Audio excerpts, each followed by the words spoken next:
I've compiled some of the best woodworking tips, plus some of the worst mistakes you should absolutely avoid in woodworking in one compilation video. Let's go. No saw stop, no problem. I'm gonna share 13 mistakes you should avoid when using the table saw to avoid injury. Then I'll share with you 5 tools that I think you should have for the table saw to make it safer and more efficient. And then I'll share some personal protective equipment everyone should have, but very few ever tell you about, especially the one. Let's go. Do not mistake this as an anti-saw stop. I think they are absolutely amazing machines. If you like them and they're in your budget, I actually recommend them. I have a saw stop. I think they're fantastic machines, both in build quality and safety. However, not everyone wants a saw stop for a few reasons. A, just based on principle, they don't like saw stop, okay? 2, they're outside a lot of people's budgets because they are much more expensive than other type saws. And then D, some people just like other brands like Harvey or Grizzly or Powermatic or DeWalt or Milwaukee, so not everyone just wants that saw stop brand. But all table saws should be operated with safety, no matter if you have that technology on there that stops that blade or not. Let me show you. Did I say 13? I meant 14. First thing you should do is remove any oversized or loose-fitting clothing, especially that has sleeves, or if you're wearing a hoodie that has those strings. Those things got to come off if you're going to be around spinning blades. I've seen some very gnarly accidents, especially at a miter saw, because of a loose-fitting sleeve. Same thing goes with the table saw. Or if you wear bracelets, I like wearing bracelets, but I try to take those off, or I do take those off if I'm going to be working around these spinning blades. It's just not worth the risk. After you make sure you don't have any loose-fitting clothing, what you need to do is set up the table saw correctly so that it's going to cut straight and accurate, because if you don't, it can cause some kickback issues and other things. So what I like to do is make sure that these slots on your table saw, no matter if you have 1 or 2, just make sure that one of the slots is aligned with that blade. And I just use a combination square, and you can see here, I just make sure that it touches exactly the same or has the exact same gap all the way across. It's not rocket science, but as long as that right there looks perfectly, well, I say perfect, as long as that looks really, really close, that means this blade is square to the slot. Next thing you need to do is make sure that this fence is also aligned to the slots. If they're not, there should be some adjustments you can make to your table saw to adjust the table to the blade. Almost all saws have it. You'll have to check your manual or just Google the manual online and find it at the manufacturer's website. But you want to make sure those 2 things are lined up. And if you're making 90-degree cuts, ensure that this blade is actually 90 degrees, because a lot of times, even if the indicator over there shows it's on 0, that doesn't mean it's actually at 0. Just double check that, make sure everything's lined up, then you can start making your cuts. Next thing you want to do is make sure that you set this blade correctly. You don't want that blade sticking way up. There's no reason for it to be well past the wood. About, I don't know, 3/8 of an inch max over the blade. Typically you want those gullets or the cutouts of that blade to be right at or just above the piece. That helps clear the wood out and stuff. But there's no reason to have it 1 inch, 2, 3 inches above it. All that does is introduce more chance for your hand to contact that blade. And I would much rather, if an accident's going to happen, I would much rather the blade just be barely sticking above the wood and it cut into me versus 1.5 inches above where it cuts off parts. Like, we don't want that. So just make sure you set that blade height correctly. And speaking of blades, you want to make sure that your blades are sharp. If you're using dull blades and you're having a whole lot of trouble pushing that wood through, you're going to cause yourself more trouble. Because if it's having trouble cutting the wood, it's more likely you're going to wind up with bad cuts, and also it's going to be binding and not wanting to cut. It's more chance for kickback, so a good blade is key. Next up, all modern table saws have riving knives. In other words, that piece of metal that's right behind the blade, that needs to be there at a minimum. Have that on there. That prevents the wood from pinching after it gets cut. Pinching wood is bad. It's going to be a kickback or a very high chance of a kickback, and we're trying to avoid that at all costs. So make sure you have your riving knife installed. Well, all table saws you buy today will also have a blade guard. If it's possible to use the blade guard, it's highly recommended to use it. I am as guilty as anyone, full disclosure, of not having my blade guard on. I have no excuse. The blade guard should be there if you're using your table saw. There's times when you can't use it, if you're using a crosscut sled or some other things.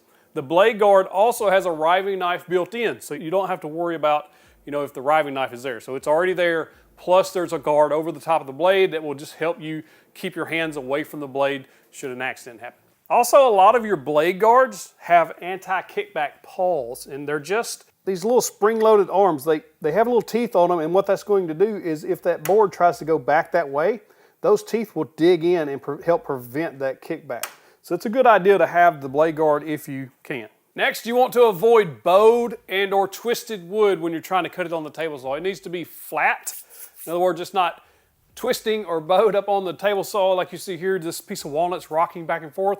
That's going to cause some major issues if you try to cut that, because what's going to happen is you're going to start out and it's going to be like, say, high on the top left side where the blade is contacting it. When you push it through and it twists the other way, that puts too much pressure on the blade and between the wood, it just causes a kickback. That's what's going to happen.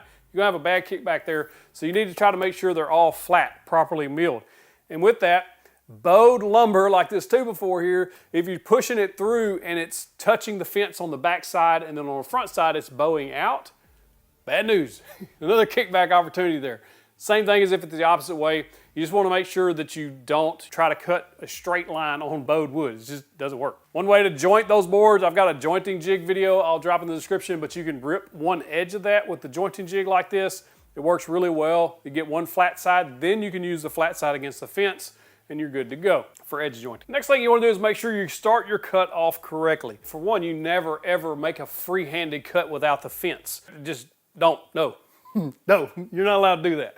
You do not do that. Now, what you want to do is set the fence properly, whatever thickness you want to cut this board. It's called a rip cut. You're going to rip that width, whatever you got the fence set at. Make sure it is laying flat on your table saw when it contacts the blade. Also make sure that you're not starting crooked either to the left or to the right of the fence. It needs to be flat against the fence, flat against the table, then make the cut. No other way. Don't do it any other way. It's just the safest way to do it. Now, since we're making the cut, you want to be aware of where you're standing. You never, ever, ever, ever stand directly between the blade and the fence in this line, because that's where the kickback's going to happen if it's going to happen, the width of this board. So if you're cutting this board and kickback does happen, you need to be to the left. To the left. Say the left. Come on! Stand to the left of the blade, push it through.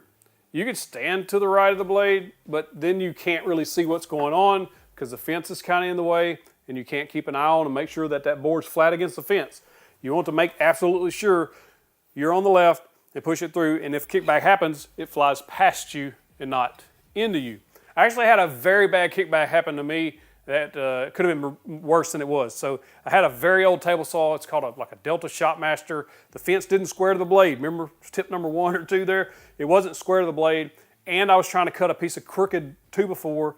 What happened was it bound up and kicked back and it hit me right on the hip bone on the right side and caused a massive bruise. Not only that, it hurt like crazy. So that was the most major kickback I've ever had.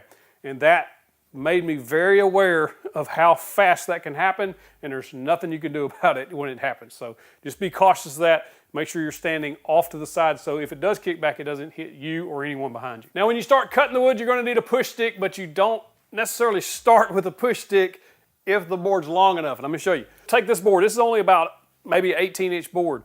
If I start to cut with this board and I use the push stick too early, it literally just makes it kick up on the front. If that blade is spinning, this ain't good. This ain't good at all, because if it gets too much, it's going to throw it back. So you make sure, what I do is I'll keep my hand back here on this table. I'll push it until we get to where the leverage is on the table, or most of the board is on the table. Then I'll grab the push stick and then we'll push. And there is a better place to put this push stick. You don't want to be over here by the fence on wider boards, because what that does, it actually works, again, leverage. When you're pushing on this corner, it's going to cause it to kick out at the top, even if slightly. So what you want to make sure you're doing is, I like to push closer to the blade here, not at the blade, but more to the left, or left of center, I guess you would say. And that's going to push, most of the pressure will be pushing up against that fence. Then you can make your cut safely. This is where I think a lot of people get in serious trouble with the table saw, and this is where a lot of injuries happen that I've seen with videos and what people have told me. When you're making your cut, you've already established how you're pushing it with a push stick, and you get to this point. The cut is done, right? You're through the wood, you've made your cut. Two things that people do that cause the injuries with table saws. One, they reach and grab the offcut piece that on the left side of the blade. There's really no need to do that. If it's there, you can use the push stick to reach around and push it to the left, push it on through, get it out of the way, or turn the table saw off and then touch it. But a lot of people reach and grab that offcut. The second thing people do is if they don't have any outfeed support on the back, you see this board is just going to fall over. And most people don't want that board to fall over because it's going to get damaged. Like that. So what a lot of people do, I've seen it in tons and tons of videos on YouTube that with injuries and without injuries, but they'll reach across the blade and grab that board and pick it up. This is a recipe for disaster. For one, if you don't pick it up correctly, it can kick back, but also your hand is so close to that blade. Your wrist is so close to that blade. You don't want to cut this wrist in that direction with that blade. Bad news. If it cuts deep enough and cuts at the right spot, about 90 seconds you're going to black out. And if nobody finds you, about 3 minutes, you're not going to be with us no more. So it's very serious, and we'll talk about that more later in the safety equipment. But make sure you don't reach around or across over top of that blade. It's just bad news. Now, talking about reaching over the blade and keeping that piece from falling off, that's why you see so many people with outfeed tables behind their table saw, me included. I have mine slightly lower than my table saw top so that when I do make that cut and I do get to the point to where it's going to tip over, it'll just land on the table. And that's what the outfeed table is for.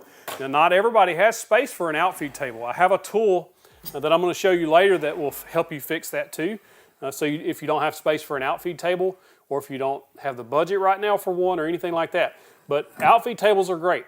You can get roller stands, fairly cheap, like $20 for a roller stand. And that'll help a little bit, especially if you've got it spaced just right. But outfeed tables or some type of outfeed support will keep you from having to reach over that and care about that board. You're just going to push through the cut. Don't worry about it. Next thing I highly recommend, strongly recommend, if your table saw has it available, some manufacturers like SawStop have them available, and some you can buy third party on Amazon, Etsy, etc., or zero clearance inserts. I actually bought some from my old Delta table saw on Etsy made out of MDF. So a lot of people are making these for third parties, but what that does is it keeps the small pieces, like if you're ripping thin strips and things, from getting jammed down in between the blade or falling down in there, and it's going to make a cleaner cut on your table saw. And I think they make them much safer as well because it's not letting that small piece fall down in there and then become a projectile when it gets caught by the blade. So I really recommend zero clearance if there's available for your table saw. So just search on Etsy and or Amazon or any other manufacturer's website and see if they have them available. I have seen this cut on YouTube more times than I can count, and it makes me so nervous and almost like, it makes my anxiety go sky high when I see it. I see a lot of people making smaller cuts, thinner cuts like this, and they'll have their hand on the fence and then they'll push the board by right here, even if it's only a couple of inches. Man, it makes me so nervous because there's no reason to do that. There's too many other options here. One, you can use a push stick, which is optimal.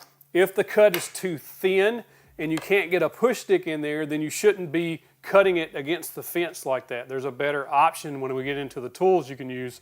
I'll show you that. But absolutely don't use your fingers here. I don't like seeing if it's 3 or 4 inches wide and you're making this cut with your hand on the fence. It's just not worth it. There's too much opportunity and chance you're going to get a kickback. And if it kicks back, it's highly likely it's just going to pull your hand towards the blade. And if your hand hits the blade and you don't have the safety technology, bad news. It's going to be a bad day. It's going to be bad months if it cuts in your hand. If you're trying to make thin cuts like this, there's only like a ½ inch between the blade and the fence. There's no way to push that through safely. Yeah, you can use the gripper. I like it. We'll talk about it later. But the better option is to flip it around and cut that off cut on the left side of the blade using something like this thin rip jig. I really like this jig. It's very inexpensive and you can make repeatable cuts with that thin slices. So if you need an 1/8 inch every time, it'll just batch those out for you. And then it keeps you from getting things bound up against the fence and you can push the stock through safely. All right, one final tip before I get into the tools I highly recommend you get for a table saw. The main tip that I'll share with you about being safe with a table saw is, if it doesn't feel right in the gut, don't make the cut. I just made that up right then, y'all. I did. That's got to be a shirt. That's got to come on. If it don't feel right in the gut, don't make the cut. It's just, if you have a gut feeling that that's not going to work out, or that you're feeling a little hinky about it, I've been there. I've also been there and made the cut and I broke my thumb trying to cut a tiny piece on a miter saw, and I knew I shouldn't do it right before I did it. Just stop. Just stop. There's no reason. There's nothing pressing there. It's not a life and death situation if you make this cut. So just stop, back up, rethink, say, is there a safer way to do this? And then figure it out and make the cut. If it don't feel right in the gut, don't make the cut. All right, now the first tool I think you should get for your table saw that will make things safer and easier on you, I think, a feather board. Now there's a bunch of different makers of feather boards out there. I've tried a bunch of them. My favorite's the Bow feather board. I like them a lot. They have some that have this gray insert, some with the black insert. Doesn't really matter what color it is. They work exactly the same. So all of these fit in a standard T-slot. You tighten them down, and as you notice, whenever I'm pushing those boards through, those little teeth on there, or feathers rather, will bend forward toward the blade. If something bound up and it started to kick back, these lock into place and help prevent kickback. Will they stop at 100%? No, but will they help and slow it down? Absolutely. And another great feature is, because it's pushing pressure toward the fence, it keeps the stock against the fence and makes your cuts more accurate. That's what I really like about them. Now, one thing about setting these up, always set a feather board up, a horizontal feather board up, before the blade.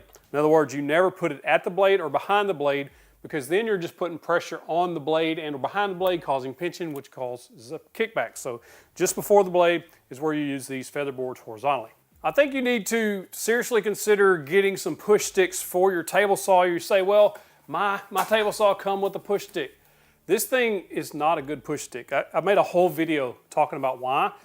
But basically, if these things are, especially if they're subjected to heat and cold, they get brittle. And if they get brittle and it hits that blade, they can literally shatter. And I've had multiple people on that video comment and say, that happened to me. And when they shatter, sharp pieces of plastic come back and hit your hand. There's actually a video here I'll show you that shows what happens. Like it could get serious. It really could.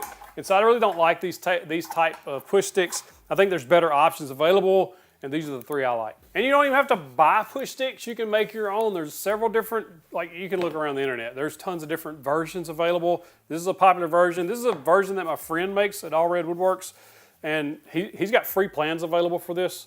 I'll drop a link down there in the description if you want to get those free plans. Very simple to make. This keeps your hand way away from the blade and keeps pressure down on the bottom. It's got a little foot push. It's a really nice little design. So if you want to check that out and get free plans for this versus buying one, I use this quite regularly, but I also love having the regular push stick from Bow as well as the micro jig push block. I think having a good variety is always a good option. Again, I like the Bow push sticks. They have a foam insert, so if it gets cut or whatever, as far as a long push stick, this is the ones I use.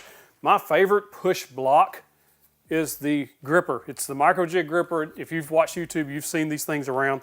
I bought this one years ago, and I use it all the time. I love this thing. It's really good, especially if you have to go over the blade, making some of those shorter cuts like we talked about earlier. It has a little ledge that will drop down so you can get up on this thicker stock and be able to help balance that out. It's just a really good, well-made push block, and I've seen a lot of knockoffs, especially recently on the market.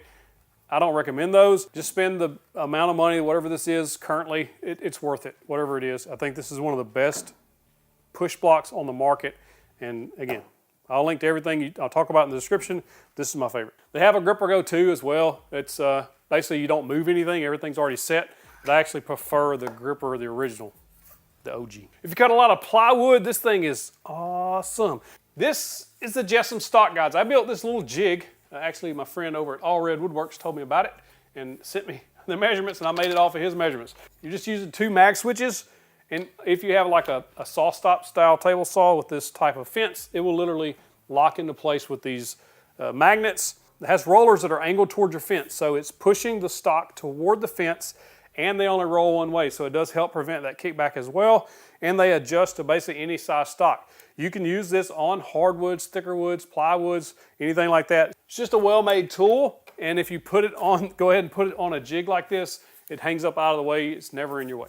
Now, if you need that outfeed support and you don't have an outfeed table like we talked about earlier, because you don't want that board falling off the back. You don't want to have to reach over and grab things. One of the best tools I saw in 2023 by far was the bow extender fence. Comes in 3 sizes. I think the 46 inches is still sold out, but the 36 inch is a really good option as well. It keeps the boards from falling off the back because it has outfeed support, or you can use it for ins feed support, and you can also attach feather boards to it for vertical pressure down to keep those boards from popping up. This is a genius level piece of equipment for your saw, and it'll clamp to any of your fences that you already have. So if you have a job site saw, it'll work on that. If you have a cabinet style saw like this one, it'll work on that. So it's a very universal saw, and you can use it on your bandsaw as well. So it's kind of a dual purpose fence. It's one of the best innovations of last year. Also, I think if you're cutting a lot of small parts and things like that, and you just need very good accuracy for cross cutting, in other words, cutting across the grain, I think you should build a crosscut sled. Doesn't matter whose you use. I have one on my channel. I like it because it's mine. It has safer handles and all that stuff. It's really good for cutting small parts and getting very accurate cuts. There's tons of them available on YouTube as well. I'll link to mine in the description, but all you gotta do is search table saw sled on YouTube. You'll see dozens and dozens of videos. Those are absolutely a must-have for table saws in my opinion. Now, if you don't have a crosscut sled, a lot of people, especially when I first started, I was very intimidated to try to make one, so I didn't make one for a long time because it would just look like it was an insurmountable mountain that I would never climb. But a good miter gauge is also a great option. And this is the V27 from Incra. It's not that expensive as far as miter gauges go. Some of these things can get up $300-400. This one I think is like $70 or so, give or take. But you can get good accurate results with this because the ones that come with the table saw are usually trash. Unless you buy Harvey, those usually come with a really good one. I'm not associated with Harvey. They have nice miter gauges.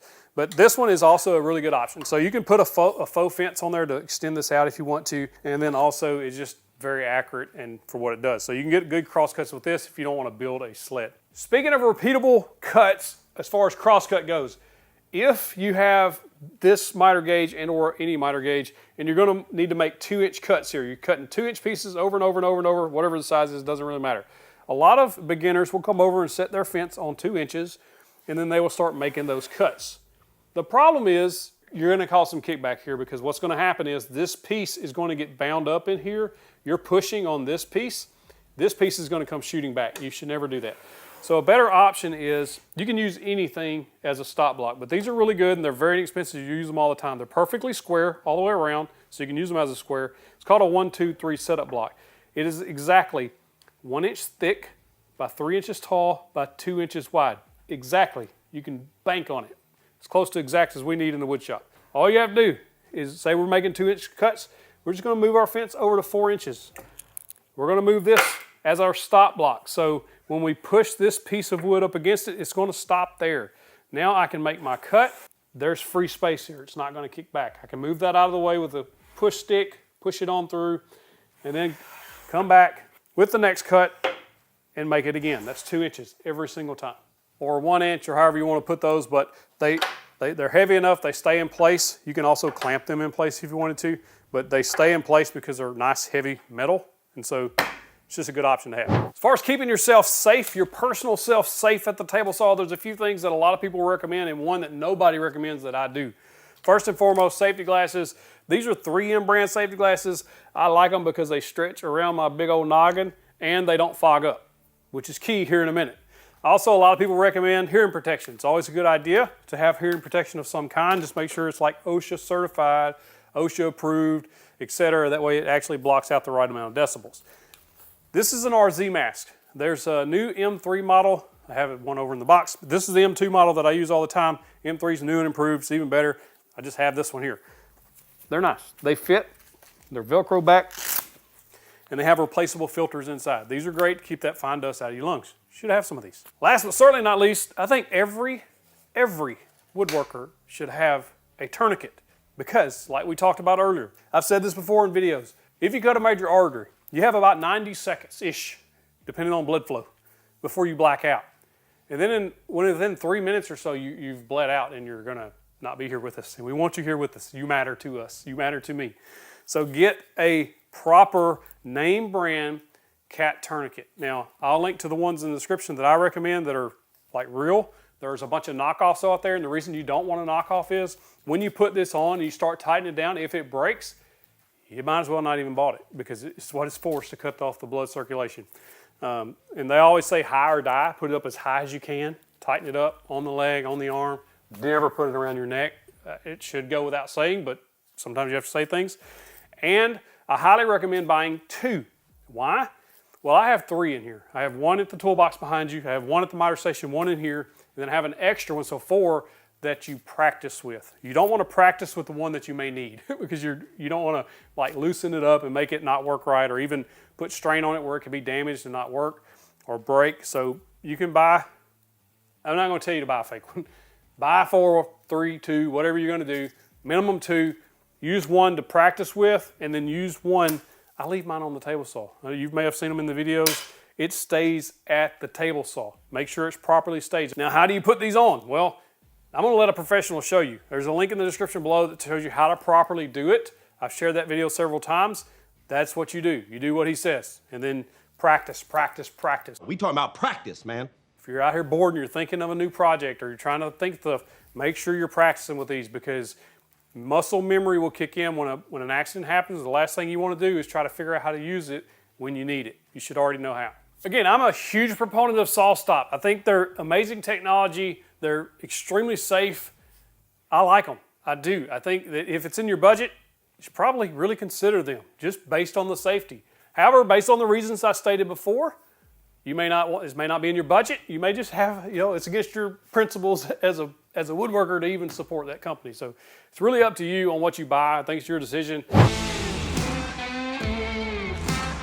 Routers and router bits are probably the most confusing and scariest tools for beginner woodworkers. In this video, we're going to put all that to ease for you so you feel comfortable when using your router or picking out router bits. We're going to cover the basics of router bits, which router bits I think you should buy first. We're going to give you some safety tips and tricks so this doesn't happen to you, because that's scary. And then also I'll give you a couple of recommendations on routers that you might want to start with.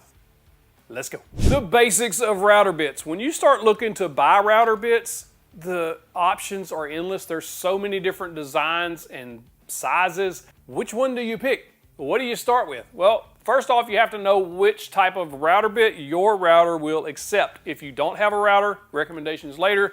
But we're going to start off with what these are normally called as trim or palm routers. These are the small, typically cordless, but there are corded models like this Makita that only will accept 1/4 inch shanks. Now, what is a shank? All the shank is the piece that slides into your router. It's either going to be 1/4 inch or 1/2 inch for most people in the US. If you have one of these small routers, there's a 99% chance it's only going to take a 1/4 inch shank. So you're telling me there's a chance? If you have a bigger router, say like a plunge base or one of these fixed base routers from DeWalt or even Bosch or any other brand that has bigger routers, they typically will accept 1/2 and 1/4 because there's a collet that you can switch out. Now, what is a collet? A collet is simply an insert that goes into the router that will size down or up depending on the shank size. For instance, this Bosch router and DeWalt router come with both of those collets, so you can use either size bits. That's very handy to have. So if your router accepts the 1/2 and 1/4, why would you choose the 1/2 over the 1/4? Well, there's a few reasons why you might want to do that. Number one, the bigger diameter shank will allow more surface area to be tightened down, so there's less chance of that router bit slipping out of the collet. While that is very rare if installed properly, which we'll talk about, with the 1/4 inch, it's just less likely to happen on the 1/2 because there is more surface to grab a hold. Also, the 1/2 inch shanks are less likely to break or shear or anything like that because they are so thick, where sometimes certain bits in the 1/4 inch size may shear or break more easily than the 1/2 inch. 1/2 inch shank bits will also remain cooler in certain cutting operations versus a 1/4 inch because there is more surface area being used to cut the material. Now, installing the bit in the router, first things first, you remove the battery or you unplug it. You don't want any power going to that thing when you're messing around that bit because you don't want to accidentally hit the switch. This is the collet. It goes inside there. It's probably already pre-installed in your router unless you're swapping out the 1/2 and the 1/4. You want that seated in there, and then you're going to put on this nut that goes on top. Now, when you put the router bit in the router, you want to make sure that you get a decent amount of this router bit in there and before you tighten it down. What you don't want is to barely put it in there and then tighten that down, because then you're going to worry about that coming out. So make sure you get it fully seated. Some of these will seat. In other words, you'll feel it seat in there, and then you can tighten that down with the supplied wrench that comes with your router. Typically there's a button that will lock that from turning, and then you will be able to tighten that down. On other bits, such as this one, you'll see that it's much shorter. You also want to make sure you get it far enough in there that you can tighten down on that as well. We can adjust the height of this in just a minute. Now you don't want to just over tighten this bit, just make sure it's very snug. One thing that you should know about router bits is there is a cutting direction on them. They all cut round like a saw blade, so you have to think of these as a mini saw blade. You will notice that on all router bits there are cutting teeth, or there is a cutting edge on there that will have to cut the wood. We'll cover why that's important in just a few minutes. But you do want to inspect these router bits periodically and make sure none of these edges are broken, chipped, or anything like that. Because it can happen from time to time, especially if you run into a nail or even sometimes a knot. If you're using less quality blades, it may chip or break them. And you don't want to use a router bit that has a crack or a split in it or even missing teeth. You'll also notice some router bits have these round pieces on here. That is a bearing that spins independently of the blade. And what that does is allow you to use patterns or trim, flush the edge of things, which we'll cover in a few minutes. So this would be a top bearing because it's on the top of the bit. This will be a bottom bearing because it's near the bottom of the bit. Then you may have these that have bearings on each end. Now obviously there's tons of different router bits out there, but I think there's 5 very important router bits that every woodworker should buy, and I'm going to tell you about those. First and foremost, every woodworker should own a roundover bit. This is the most basic of bits. You can do so much with these. I've used them this is the first router bit I ever used was a roundover bit. Most woodworkers are going to have an 1/8 inch roundover and a 3/8 inch roundover, and then sometimes you may get a 1/2 inch roundover. Typically I only use the 1/8 and 3/8. The 1/8 inch will give you a nice smooth edge on most any projects, so like cutting boards or anything like that. When you think about roundover bits, they're just breaking the sharp edge of your material. So if you're making a cutting board or a mallet or a charcuterie board or a tabletop and you just want to knock the sharp edge off of it, that's where you're going to use a roundover. It's going to give it a nice, clean, smooth look, but depending on how big the radius of that router bit is, it just changes the look of it. If you're using an 1/8 inch roundover, you're going to get a very small, rounded edge on there. If you use a 3/8, you're going to get a much bigger rounded edge. I like to use 3/8, say, on mallets. That just gives it a nice round edge on there. It looks really nice. Typically on tabletops and things like that, I'll use a 1/8 inch or something very small. Now, if you just barely want to put a rounded edge on there, I have this miniature set that puts like a 1/16 inch round edge on there. Those are really nice if you're doing trays and things like that. Now roundover bits can also, other than doing a roundover, can put what I call a profile on top. It's like it's flat and then it has like a 90-degree drop and then it rounds over. And that just gives a really unique look, especially to tabletops. I use this all the time when I was building farmhouse end tables and coffee tables to give it just a nice custom look without having to buy another bit like an OG bit or an OGI bit. These things kind of put a similar profile on there, but the router bit does also do that as well. So you don't have to actually go out and buy one of these if you've got a router bit. This will give you a slightly different look versus the roundover, but to get the job done, less money, I used a roundover.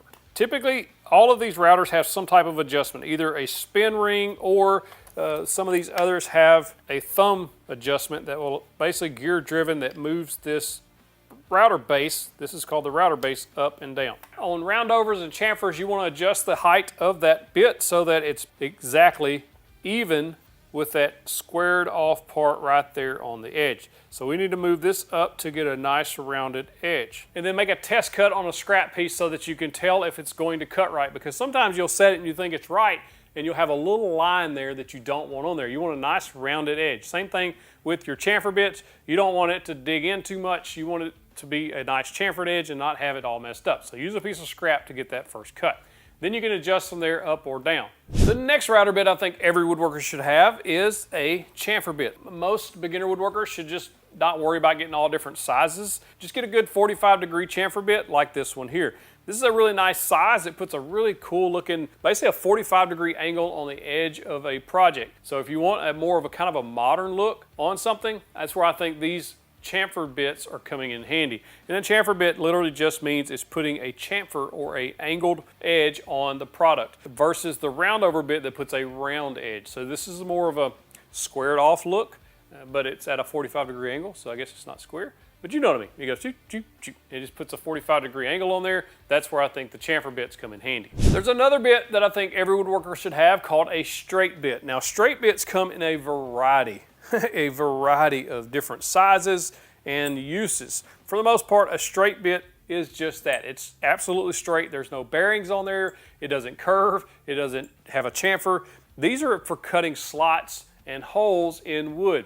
So if you're building jigs, or you just need to make basically cut a line in the middle of a board like I'm doing here, that's where a straight bit comes in. Now, the depth at which you use these straight bits matter. As a rule of thumb, should not be cutting deeper than your bit is wide. So this is a 1/4 inch shank bit, so I would never want to cut deeper than a 1/4 inch in each pass. So that's why you may see people using plunge routers to basically step down on the cut so they take less material at a time. That's going to keep these bits cooler. Heat is the enemy of sharpness on any blade or bit. So if you get these overheated, you're going to lose that sharpness much faster than you would using them normally. And also they become more brittle, etc. if you get them too hot. Now, straight bits are also used for cutting just slots in wood, so if you're installing tabletop fasteners, which is a great use for a straight bit. Anytime you just need to basically create a slot in the wood, that's where you're going to use these straight bits. Now, you can also use straight bits to cut grooves or dados. So basically a dado is if you're going to be putting two pieces of wood together, you'll have a slot cut the exact thickness of the wood, and then that wood's going to slip into that dado. So you think about box joints. If you want to make a box that has those nice square joints where they go together, it's a dado joint really. A groove is very similar. You're just cutting all the way through the wood. So think about if you're putting T-track in a workbench like I did here. I use a 3/4 inch straight bit for that to cut those grooves so that that T-track laid exactly in that 3/4 inch wide gap. And speaking of, when you hear 3/4 inch straight bit, what that means is the size that that's going to cut. So here we have a 1/4 inch straight bit beside a 3/4 inch bit. This 1/4 inch bit will cut a 1/4 inch wide hole or groove, where this will cut a 3/4 inch wide. So depending on what size groove you need cut as to which size of these bits you would want to use. You can see that there's kind of something different going on here. This is a down cut bit. There's down cut, there's up cut, and then there's compression. Now what's the difference in that? Well, a compression bit is basically cutting both ways. You see how the grooves are going one way and then they meet in the middle, and then they go the other way?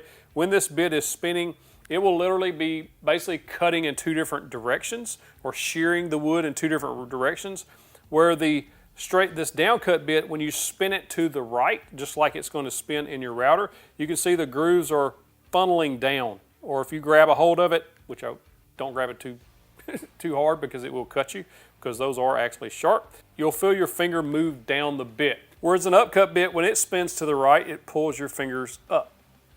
Or you'll see it kind of, everything moves up toward the base of the bit. Now, upcut and downcut, depending on what product you're using, I think most people would just do better with a downcut bit. What that is basically you're cutting down into the wood, so you're going to see less tear out on top. If you're using an upcut bit, you're going to get more tear out on the top of the product versus on the bottom of the product. A compression bit like this might be the best of both worlds. You see it's got the compression on the end, and then it's an upcut after that. So what that's going to do is give you a good clean cut if you're plunging through the wood. It'll give you a clean cut on top and a clean cut on bottom. You don't have to worry about it splintering and things like that. The next bit I think every woodworker should have, especially beginners, are flush trim bits, or pattern bits, you may hear them called. And those are the ones with those bearings on there like we talked about earlier. Make or buy patterns like this. This is like a wellboard pattern from a friend over at All Red Woodworks. He made this pattern out of just basically acrylic. You cut these out. You can buy these as well, different shapes and sizes. Check out craftedelements.com.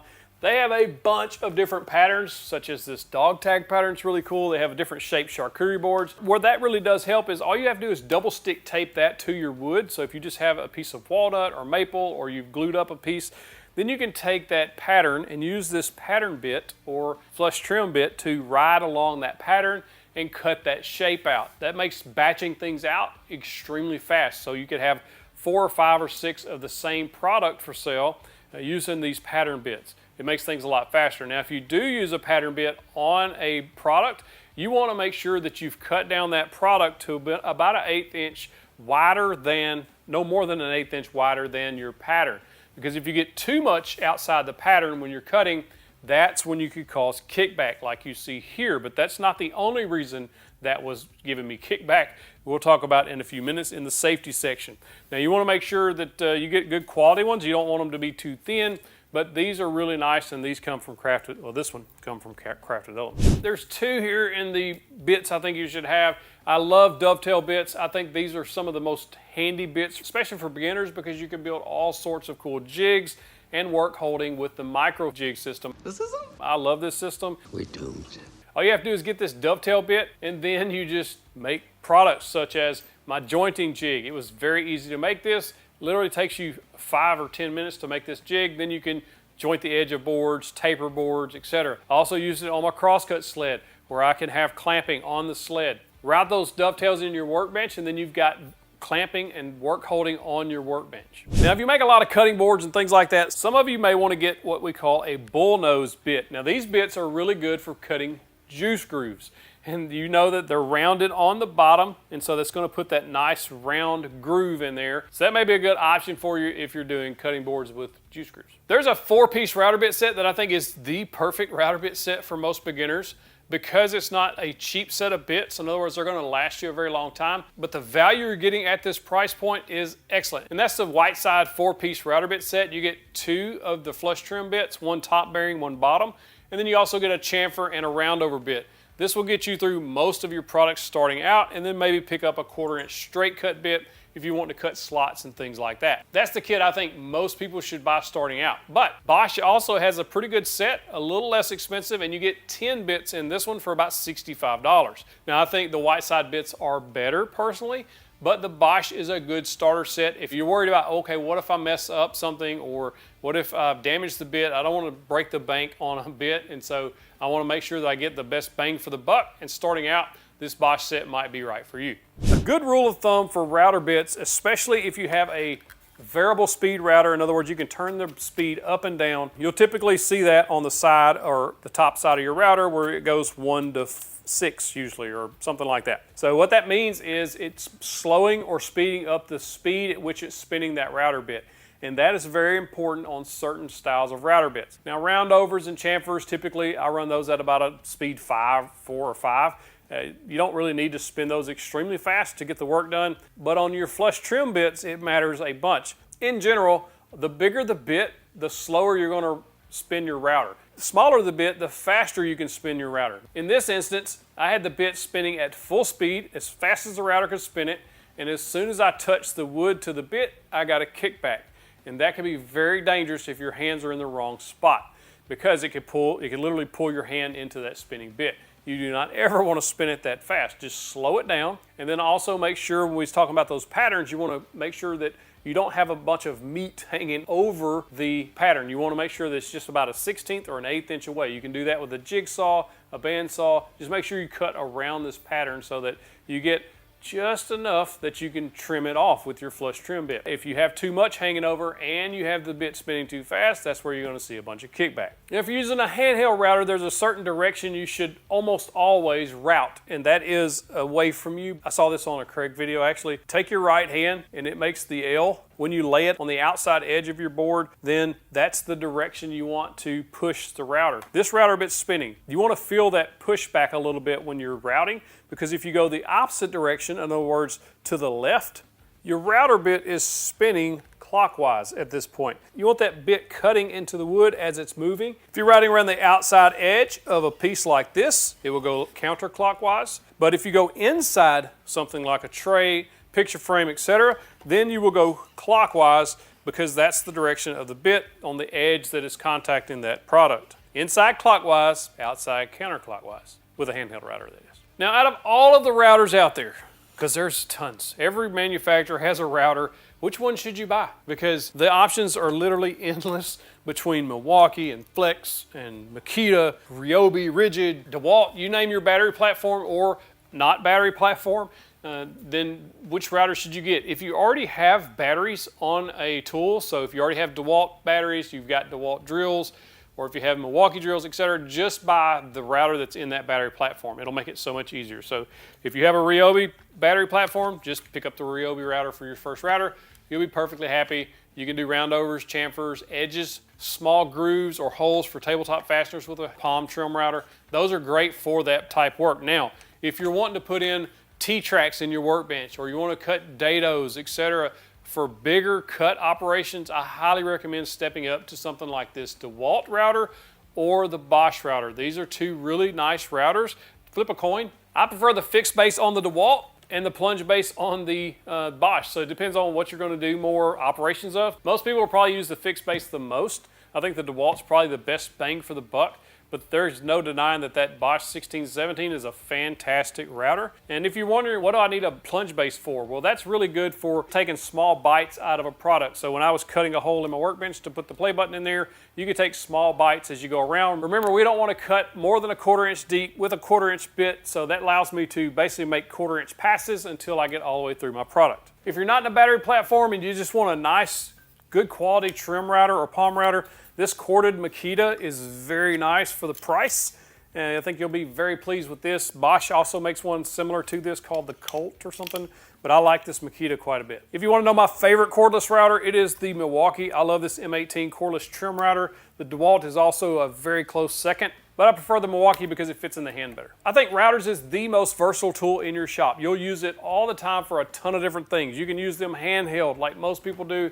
You can build stuff like this little mini router bench for bench top so you don't take up a lot of space. It'll use a trim router in there. Or you can build a bigger router table like I have over there in the corner that you can do bigger routing operations on. But they're just one of those tools that you'll use all the time in the shop. One of the nice things about having a router table is if you're making a lot of boxes, trays, etc. like I do, then having something like this will really help speed things up, and you get a more consistent edge, especially if there's not enough meat for your router to ride on the edge of that tray. This is really where these really shine, I think, as far as roundovers and chamfers go. They're also really good for cutting grooves and things like that in the center of a board like I did here.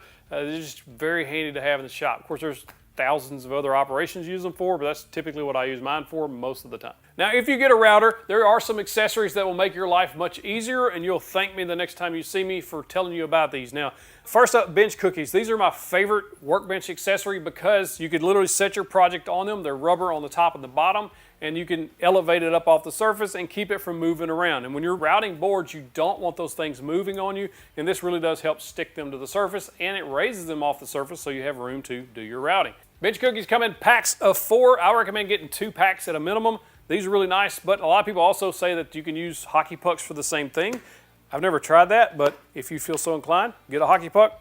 I like bench cookies. Also, setup blocks. I love the Craig setup blocks. These are fantastic. I think they're some of the best router accessories made because you can set your bit heights extremely quickly. So if you're wanting to route a 3/8 inch deep hole for your T-track, you literally just set this on the top of your router, set the depth, and go. It's that easy. You can also use them at the table saw, so it makes them multi-function to set up blade heights and fence distances. Just all around good product. And as you start collecting router bits, we make these router bit trays here. So if you want to look into those, they're linked in the description to those router bit trays. Helps you hold your wrenches, your router bits, etc. Keep them all organized. That's always a win, being organized. Big thank you to my editor, Chris, for doing such amazing work. Say hi, Chris. Also, radius jigs are another great accessory for your router to help you get those edges rounded over. This one from Craig comes with rounded edges and chamfered style edges. Fantastic product, and you can keep your hands out of the way. I really like that one as an accessory for routers. These are the must-have jigs every woodworker should have in their shop, in my opinion. Some of these are so stupid simple. 2 pieces of plywood, a couple holes. Let's go. First on the list has to be the crosscut sled. The most accurate jig for my shop cutting 90-degree cuts is this crosscut sled. I use it all the time. This is a very simple jig to make. This is my iteration, it has handles on it. It's called a safer crosscut sled. First thing you're gonna do is cut 2 3.5 inch pieces and glue those together. This is 3/4 inch plywood that you're using. Make sure it's flat, straight plywood. A decent grade of plywood is recommended here. But you can find those at your local home store. It's usually called sanded birch or something like that. Now once you get those two pieces glued up, you're gonna leave those to the side and you're gonna work on the base. The base is literally whatever size tabletop you have on your table saw. So for me, I made mine to fit the saw stop, but you can make these for the job site saws as well. Just depends on your tabletop size. Just make it close to that tabletop size. It should be good to go. From there, you're just gonna cut out a couple of strips that fit in the T-slots of your table saw. So most of them are about 3/4 inches wide, but you wanna make sure those fit. It's best to use hardwood here or the UHMW plastic that you can buy online as well. I use hardwood for mine. All you have to do is set those in your table saw slots, put a little CA glue or fast drying glue, and then set your plywood on top of it. That's gonna match or marry those two together. And from there, you can pre-drill and screw those runners into the base to secure it. Just make sure you don't use screws that are too long so it doesn't break the top. Once you have those attached, you're just gonna cut a slot, raise the blade up through there and cut a slot in this plywood. Now don't rip all the way to each end or you'll just cut 2 pieces of plywood in half and you don't have a sled. You just got 2 pieces of plywood. Before I attached the fence, I took a chamfer bit and I went ahead and put a small chamfer on the bottom. That way, on the bottom inside, that way that you don't get any wood dust or chips that clog up the area. From there, I just use a framing square to kind of get this close. We're fixing to square this up using the 5-cut method, but to get it close, that's really all you need to do. Just get it close. On the right side, I went ahead and put a screw in to attach this permanently, but on the left side, I'm just using a quick clamp to hold it in place. Once you get it pretty close using the clamp, I just went ahead and attached that with the screw. Now on my system, after I had the fence done and the slot cut, I went ahead and removed this fence before I got it perfectly square, and I cut these dovetail slots in there. What that's gonna do is let me use these dovetail clamps. That way I will be able to hold small parts, as well as have a miter fence that I can add to this sled using the dovetail hardware. You wanna put these dovetail grooves in before you attach the fence so that you can get them to the right spot. That's why it's important to mark where the fence was before you take it off. On this sled, I added the mounts for the handles, and then I cut off any excess from the back that I didn't think was necessary. It's gonna reduce the weight and it's just gonna make it a little more usable. Then I went ahead and attached this back fence. That's gonna give it a place to hold the two pieces together when you cut the thing in half. Now what's holding this together is the back fence and the fence closest to you. That way you don't just have 2 pieces of plywood flopping around. Now I'm gonna use the 5-cut method to get this fence as square as humanly possible in my workshop anyway. All you do here is you're taking a piece of scrap wood that's 10 or 12 inches square-ish, and then you're just gonna start making cuts, and you're gonna rotate it a 1/4 turn every cut for 4 cuts. On the 5th cut, when you rotated that 1/4 turn, you're gonna basically cut a slice off of this piece of wood. You'll measure both ends and see how far out of square you are. And there's a 5-cut method calculator that I'll drop in the description that tells you your tolerance and which way you need to move things. In this instance, mine was 0.02 inches out, so I used a feeler gauge to move this 0.02, and that dialed it right in. Do the 5-cut method again just to double check things. And once it's as close as you think you'll ever need it, it's good. It's good. Once I got this one dialed in, it was 0.007 of an inch square.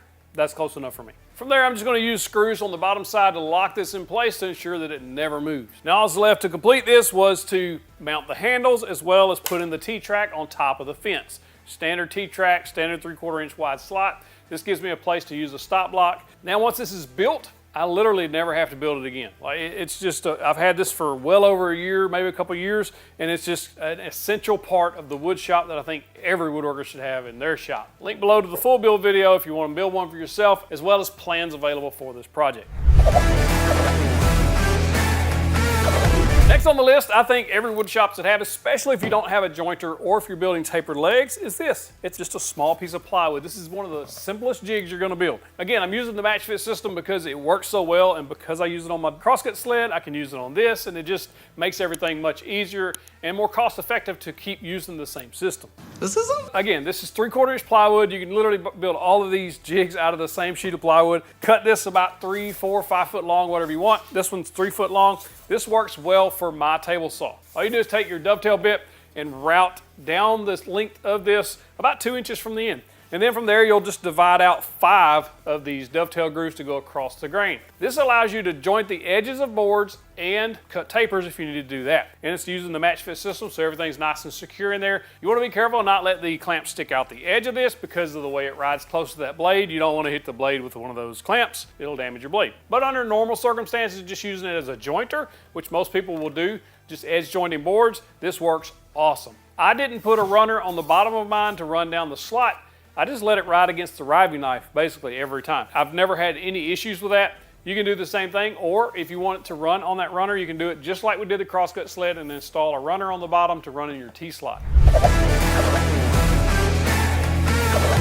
The next jig I think you should make, especially if you have a miter saw and you cut small parts, is a miter saw sled. It's not even really a sled, it's more of a faux table to set on top of your miter saw. What this does is give you zero clearance in the back as well as the front, so you can cut those small parts safer and cleaner because it's zero clearance. You're getting less tear out there. All you have to do is measure the width and the depth at 90 degrees and then cut a piece of plywood and or MDF, depending on what you want to use. You can use the same plywood we're using for the other jigs and cut that to size. From there, I cut 2 small strips and glued them under the backside, touching the miter saw on each side, and that's going to hold that in place left and right.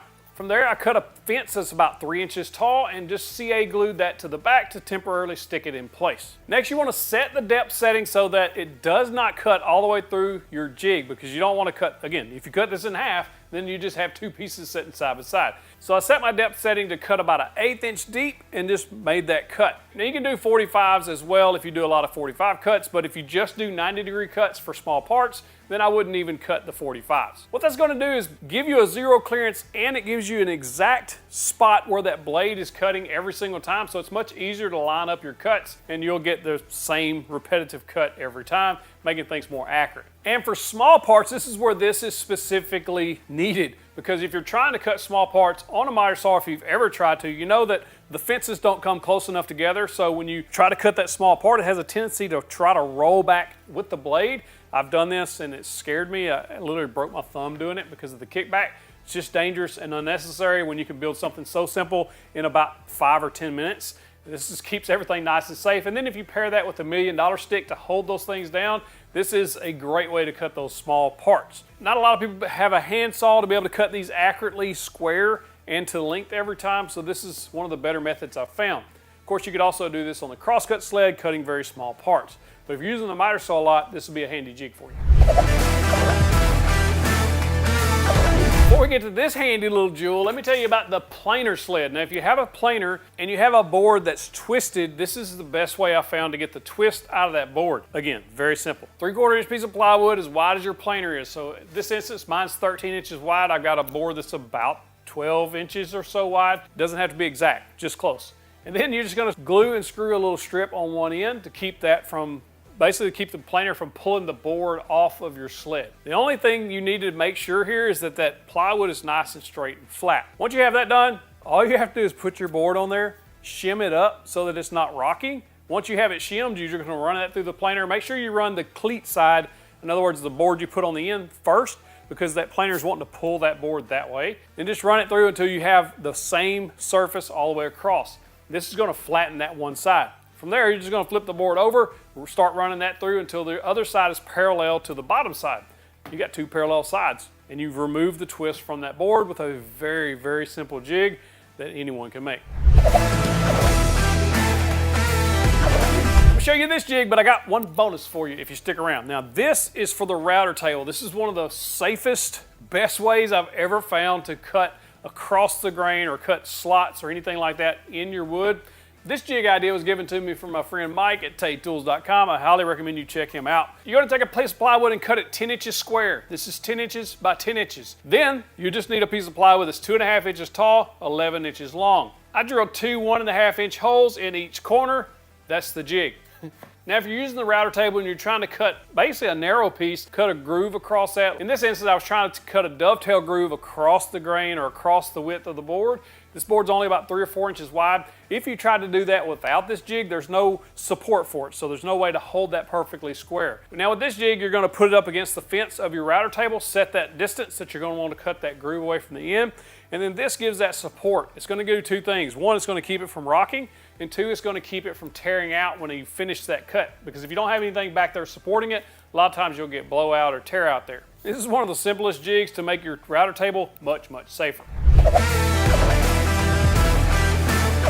Now there's a thin rip jig for the table saw that I've recommended multiple times. This is one of the handiest jigs you can have, especially if you're cutting very thin strips. And where this comes in handy for me is if I'm putting trim on, say, like my miter station or even this workbench, and I need to cut thin strips to go around certain things. This is really, really handy to have. It cuts very accurate, it's very easy to use, and it's not very expensive.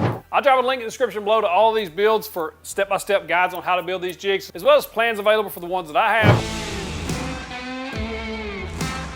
These are 5 wood storage mistakes that you should avoid at all costs. Well, at most costs. Let's go. Number 1 on the list is acclimation. What does that mean? It means when you bring the wood into the shop, it needs to sit in the environment it's going to be cut and milled in for a while. Now, what's recommended is a week or 2, but I know for a fact that a lot of times you don't have that much time. 48 hours really is minimum, but there are cases where you're going to bring it in, you're going to cut it, you're going to put your wood project together without it acclimating. Now, we're talking best practices. Now, why would you want to do that? Number 1 is it needs to adjust to the humidity as well as the temperature in your shop. I have a climate controlled shop now, but for years I didn't. And so it just had to adjust to whatever the shop was at the time, whether that be hot or cold, etc. So it just depends on if you're having your wood shipped to you from out of state, out of area, or if you're picking it up at your local lumber yard or home store, that's gonna play a part in the process. For instance, if I go to my local store, pick out some lumber and bring it home and use it right away, theoretically it's going to be okay because I'm only a few miles away from that area.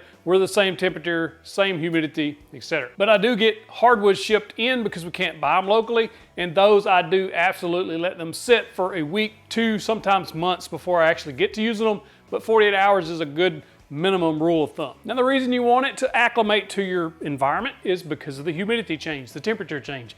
If you use it right away, there is a chance that that wood is going to bow and bend and split, all that good stuff, bad stuff, when you use it inside a project, and that's where things go bad, and that's what you're trying to avoid. So letting it acclimate is going to help. One of the best things I ever bought for this shop, and I still use it even with climate control, is my dehumidifier. It is a little bit pricey. You can get smaller models, but I chose this one specifically because it will keep the humidity in this shop between 30 and 50%, and I can just leave it on 24/7. I can connect a hose to it, run that outside, and it's always running when the humidity gets above whatever you set it at. That has helped the wood movement and the usability of the lumber that I keep in the shop tremendously. I would highly recommend considering one of those, especially if you're in a humid environment. I'll link to one in the description that I have, but feel free to research and find one that works for your shop. Number 2 on the list is storing lumber directly on the ground or on the concrete if you have a concrete floor.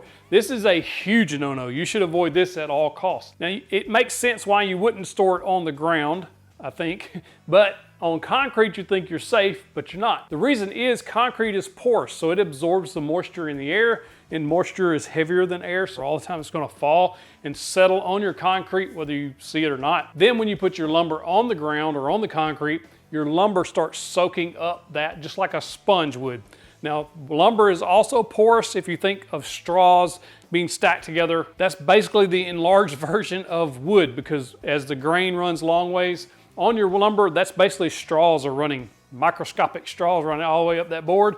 So it's soaking up that wood, that moisture. What that's going to do is cause the wood to expand.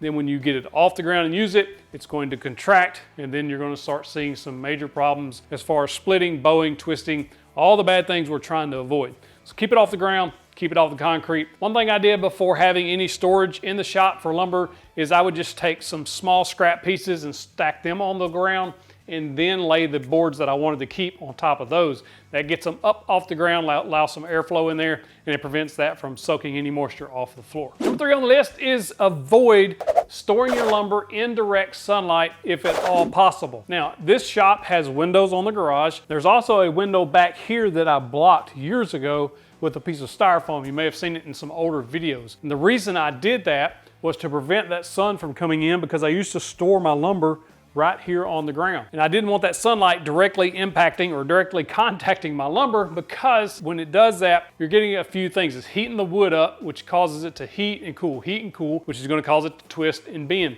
Also, it's going to dry it out and discolor it and cause it to be a different color than any of the other spots if it sits there long enough. If you store your lumber outside or in a shed or under a shed, be sure to cover that with a tarp or some plastic sheeting or something like that, just to keep the direct sun and the elements off of it. Number 4 on the list is not properly supporting the lumber while it's being stored. Now, when I first started, I again stacked the lumber back here behind me on the floor, And I supported that with several pieces of, say, scrap 2x4 or scrap something, and made sure I had several pieces along the way so that it was supported all the way across. So if it was 8 or 10 foot long, there may be 5 or 6 of those pieces perpendicular to the wood so that it's always supported. What I did was actually take some concrete blocks and put on top of my lumber stack to help weight that down, and that surprisingly kept anything from twisting and bowing as it acclimated to the shop. I highly recommend doing that if you're going to have lumber just hanging out. The main reason you want to support the wood or lumber across the length of the board is because if we take, for instance, where we're going to pretend my workbench is the ground, if you put a support here on the end and then another one here on the other end, and then you let that sit for a month, what's going to happen? Just the natural weight of this board right in the center, it's going to bow. It's just physics. It's math, whatever you want to call it. It's just going to bow. So on boards 5-6 feet, I would probably go ahead and put another 1 or 2 in the middle just to keep everything nice and equally supported all the way across. And another consideration is, like my garage floor is extremely unlevel. Over a course of 2 feet, it may drop 2 inches in some places. So you have to kind of take that in consideration when you're building your supports for your lumber. If you're stacking those on the ground, be sure to account for that unevenness in your garage floor if it's bad off. Now, one thing to consider is plywood really doesn't apply to most of this stuff as far as moisture is concerned, because it doesn't absorb the moisture, expand and contract like regular wood does. It'll absorb moisture, but it won't expand and contract.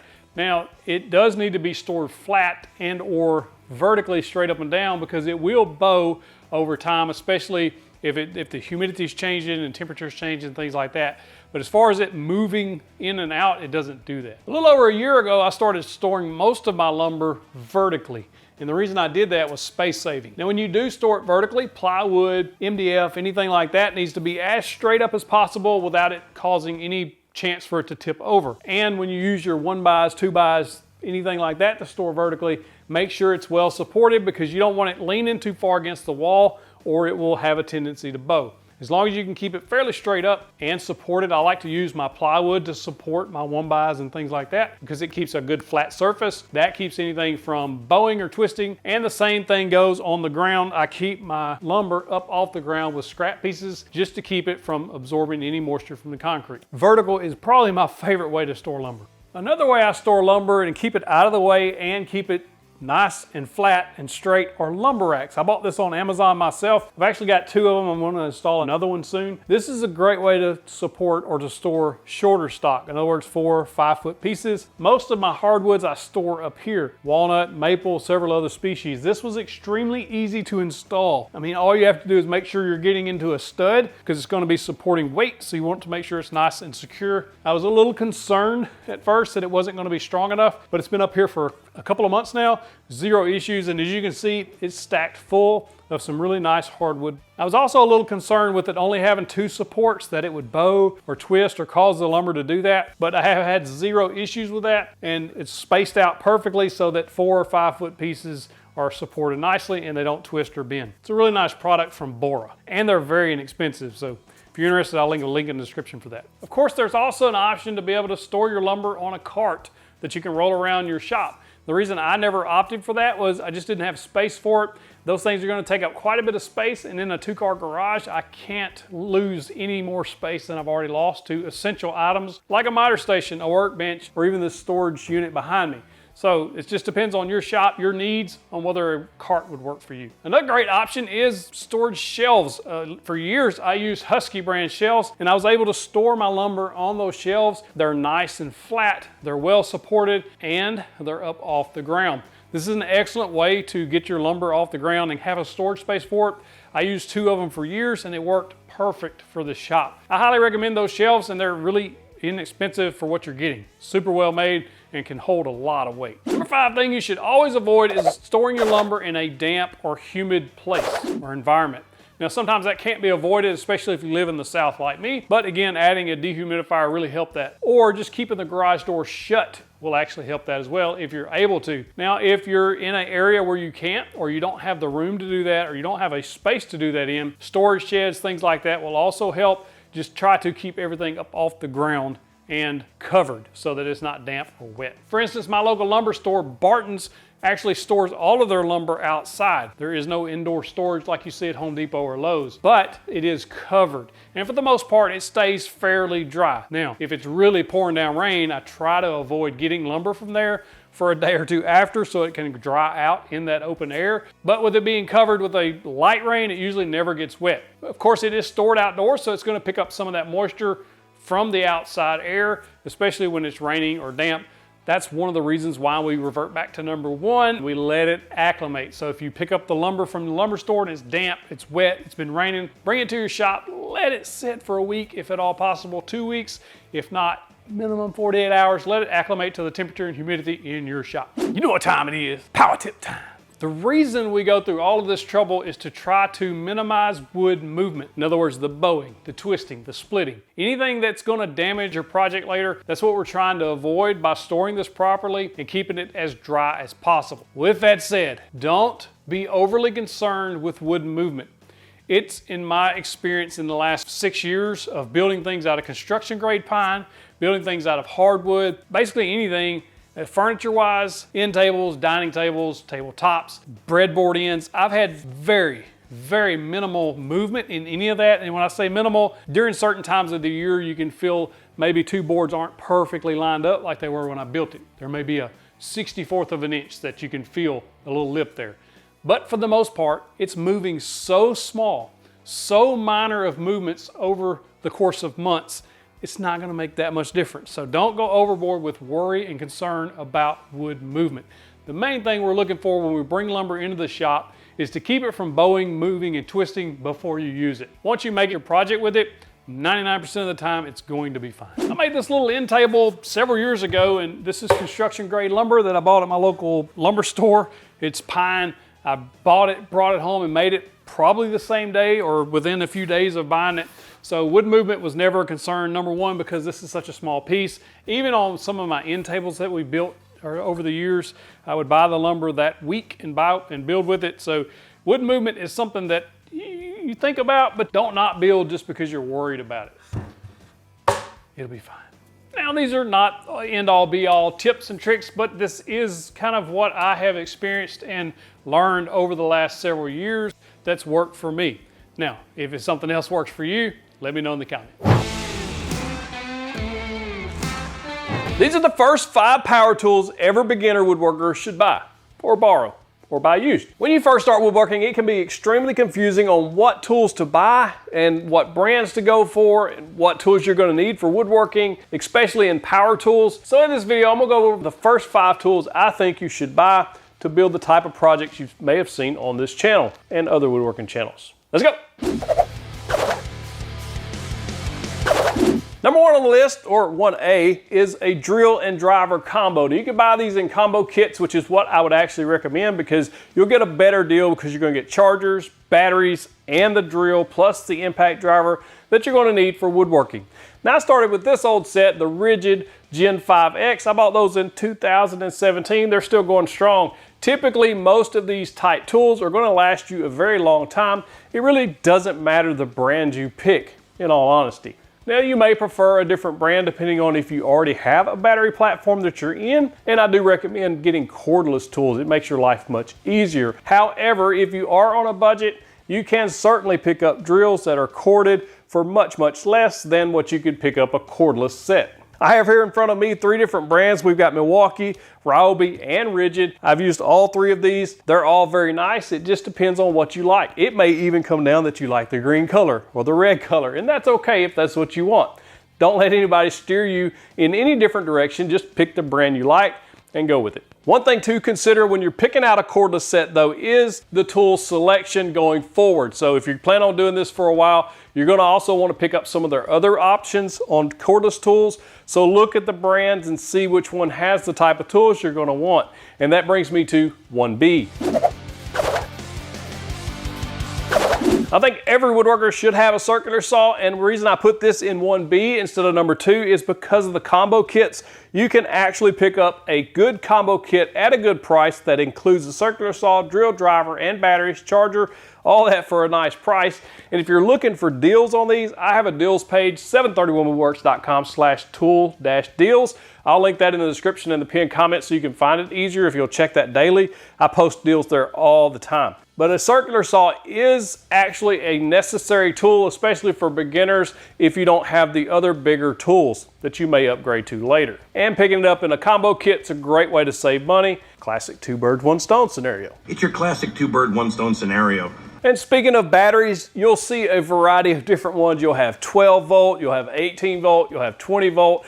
And really the ones you want to go with, depending on the power and the battery life of each, is up to you. The battery life on these are much less than, say, something like a 5 amp hour DeWalt 20 volt, or even the 6 amp, 5 amp, 2 amp, whatever amp hour battery of the 18 volts. They just have a bigger capacity, really, is all you're looking for. And what most people don't know is that 18 and 20 volts are basically the same thing. If you put a voltmeter on these batteries, you're going to get very similar readings. They just all call them 18 or 20 volts. The amp hours you see may be 5, maybe 4, maybe 2, maybe 8, whatever that is. The higher the number, the higher capacity, and the bigger the battery will be. Another thing to consider with the 12 volt is the size of the tools. A lot of times these 12 volt batteries, you're going to get a much lighter weight tool. So if you really want more convenience, less weight, less bulky tools, 12 volt may be the way to go for you. In most cases, as a beginner, it really doesn't matter which tool you pick. Just pick the ones you like and go with those.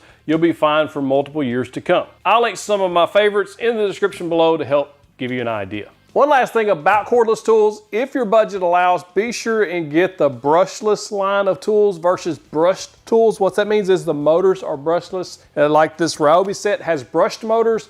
The battery life will be less and they'll have a little bit less power versus the brushless. And you don't have to worry about the brushes wearing out in the brushless motors because there's no brushes. If you don't know what brushes versus brushless are, I'll drop a link in the description below that explains that. Number 2 on the list, obviously you're going to need to sand the wood. Right the circle, left the circle. So a good sander is absolutely necessary for a beginner woodworker. Now there's so many options out there, literally dozens and dozens of sanders to choose from. So how do you know what's best for you in your shop? Well, I will tell you from personal experience, don't go the cheapest route. When I first started, I bought a Hyper Tough from Walmart. Matter of fact, that was the first video on this channel, was a Hyper Tough versus a DeWalt. You should go watch that, it's pretty bad. The Hyper Tough wore out in just a few weeks, so that's why I went and bought a DeWalt. Now the DeWalt lasted for years and years and years and done really well for me. I still have one DeWalt down here in this cabinet. But there are lots of options out there for under $100, which I'm working on a full review of that now. As far as sandpaper goes, 80, 120, and 220 is typically all you'll ever use for the most projects. Rarely do I ever go up more than 220, and 9 times out of 10, I only sand 120 grit for most projects. It's plenty. I do like the 3M Cupitron paper better than the other papers that I've tried, but there are some other good options out there like Tiger Shark, Diablo, and some others. The number 3 tool I think every beginner should buy is a miter saw. Now I've done some reviews on some budget-friendly miter saws like the Win. It's a great pick if you're on a budget. If you have a little bit more money, I highly recommend the DeWalt DWS779. This is a workhorse of a miter saw that will last you for years to come and do you a fine job. It's extremely accurate and it's extremely durable. This is my favorite miter saw that I've ever owned, even above the Festool Capex, because of the price, the quality, and the full features that you get. It's a sliding 12-inch miter saw. You got maximum capacity for cross cuts as well as bevels, angles, anything you're going to need. It's also extremely accurate. I've never had any accuracy issues with this miter saw. Now, why would you pick a miter saw if you already have a circular saw that you purchased earlier?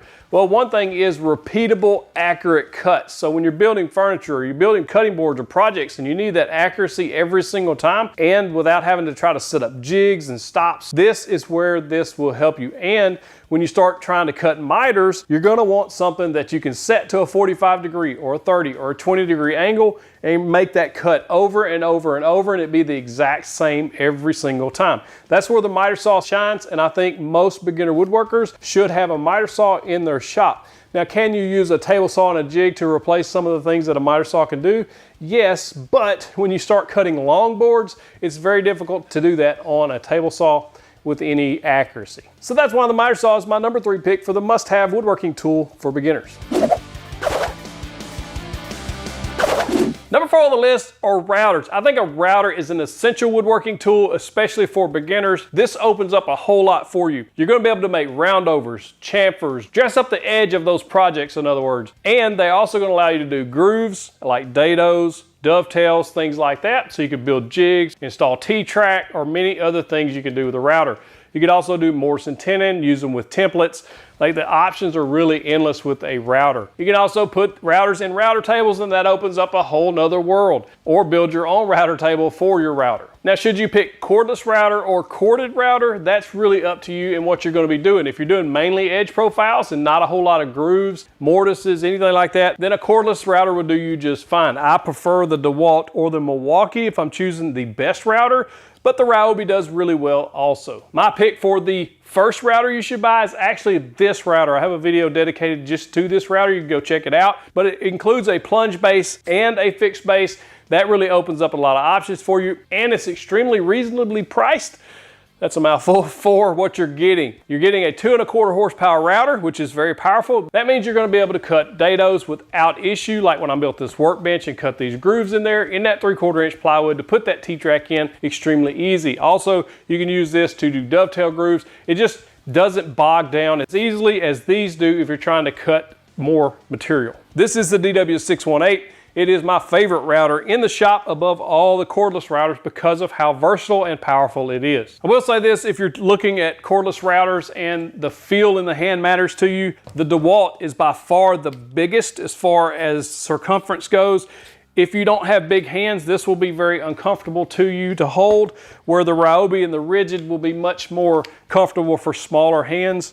The Milwaukee's kind of the better middle ground. It's kind of not too big, not too little. It's the Goldilocks of routers as far as feel goes. And it's extremely confusing on what router bits you need to get started because there's so many options out there. But I put a video together for you that's the first 5 router bits every beginner needs. I'll link that at the end of this video as well as in the description. That way you can go check that out, help you decide if you need those bits for your shop. But if you don't want to go through that trouble, then Whiteside has a 4-pack of bits that you can pick up that has a chamfer bit, a roundover, and 2 different flush trim bits that you'll use all the time. Those are probably my pick for the first bits you should buy. It's about $100, so it's a little pricey, but Whiteside are some of the best in the business. Link in the description. Stick around after number 5. I got a bonus pick for you don't want to miss. Number 5, I think every woodworker should have a table saw. Not specifically this table saw, we'll talk about models in just a minute, but a table saw is gonna open up a world of new things for you in your wood shop. Number 1, you can rip boards accurately all the way down, which is awesome. You can also build special jigs for these, like crosscut sleds, jointing sleds, tapering sleds, all sorts of things that you can do with a table saw.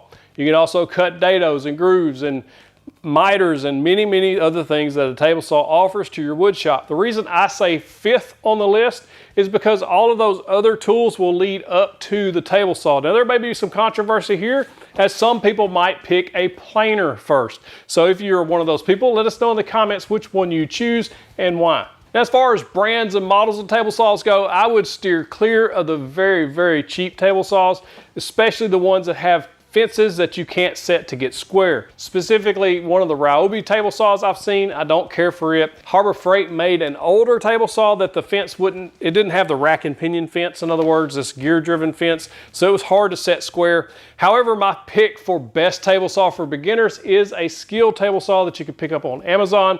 I reviewed it a while back. It is an excellent full 10-inch size table saw that is plenty powerful to cut through anything you want. It's got like a 30-something inch rip capacity, and it's just an all-around good saw for the price. Now, if your space is a concern, this DeWalt is an 8¼ blade. It is a really good, powerful saw. Super square and accurate fence, which is one of the main things you're looking for on a table saw. The fence has to stay square to the blade. The blade has to stay square to these miter slots to get accurate results. This one will do that, the Skil will do that, and many other higher end saws, such as the Delta 36725, like I had previously. Now the T2 model replaced that. That's the best table saw under $1,000 in my opinion, if you're looking for a table saw. Or what I like is the SawStop because of that safety technology. But if your budget doesn't allow that, these other options are good as well. I'm going to share 12 mistakes you should avoid when using the miter saw to make it safer for you. I'm also going to share some tips and tricks and accessories that's going to really level this thing up. Let's go. The first mistake you should avoid is cutting dangerous angles. So for instance, my miter saw only goes to 50 inches one way and 60 inches the other way, but I need to make a 65-degree cut. How can we do that safely? So the wrong way to do this is you would lay out the mark for 65 degrees and then you would line it up with your blade as you see here, and then you'll try to hold this steady to make the cut. That's extremely dangerous. One, you can't hold that still, and two, it could pull the board and or your hand into that blade. We don't want that. First thing I'm gonna do is cut a 2x6 down about the same width of my table or the base of my saw. Next, we're gonna use some double stick tape. It doesn't really matter which kind. I'll link in the description to some of my favorite, but the main thing is you wanna make sure you tape on either side and not on the side that pivots. Pivot! You wanna make sure this board is flat and not rocking, because if it's rocking, it's not gonna stick properly. Make sure you got a good flat board. And then you're just going to push it against the fence and set it straight down. It should be stuck with that double stick tape. Now we're going to cut 45 degrees in both directions and then remove that center piece. So now what we've done is we've made this, instead of 0, it's actually 45 degrees. I've got these two pieces acting as a fence now. So now if I made a cut on 0, it'd actually be 45 degrees. So to get to 65 degrees, we're just going to need to add 20 degrees. So all I have to do is move this to 20, lock that down, and make the cut, and this will be 65 degrees.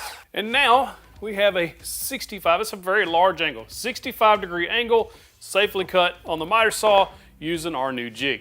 And when you're done, simply remove the double stick tape and your miter saw is back to normal without any damage. Now where I found this useful is I was making a coffee table with an X-brace feature in each side. Because of the size of that opening, that angle was going to be way more than what my miter saw could do. So this is how I corrected that, cutting those 4x4s on the exact right angle. It's a handy little trick. The next mistake that most beginners make, and I made it too, was keeping the stock blade that come on your miter saw. That is meant for rough construction. That's what those blades are for. They're typically about 32 teeth blades, and they just aren't great for woodworking and making like cutting boards or furniture, etc. So replace that blade. I like the CMT 80 tooth blade. This is the CMT Orange Chrome. This blade is about $100, but it lasts a very, very, very long time. It stays sharp a long time, and it cuts super clean. There are other budget options out there that won't cost you as much. I like the Diablo line of blades. I have run the 80 tooth there. I like the 80 tooth on a miter saw because you're making cross cuts, in other words, across the grain, and this prevents more tear out, etc. It just makes a better, cleaner cut, in my opinion, and that's one of the first things I think you should upgrade. The next mistake that most beginners make when they first get their saw, or even intermediates or even professionals, I made this mistake early in this video, I just didn't tell you until now, is checking this saw for square. I let a friend borrow this square, and just because it was transported to and from, you should always check the square. First things first, make sure it does not have power, no matter if you're using a cordless or a corded saw. Unplug it or take the batteries out. Make sure that the blade is square to your fence. And the way you do that is you just take a simple square and line it up. If this is not square, you have problems you need to correct, and they're easy to correct. What you want to avoid though is you want to make sure that the blade of your square does not hit those teeth that stick out, or that will cause an inaccuracy. Check that for square. If everything looks good, great. If not, you can adjust that. Check out your owner's manual. I'm sure you've already read that. But most saws have an adjustment. You can line that up on 0, and then you can loosen these bolts off and move this plate around if you need to adjust where 0's at, because there is a hard stop at 0 on almost all miter saws. And then you're just going to check the 90 on straight up and down. Again, we want to avoid those teeth, so make sure you get between the teeth of that blade so that you get a nice accurate reading. The next mistake most beginners make when they're using the miter saw is they don't have some type of dust protection.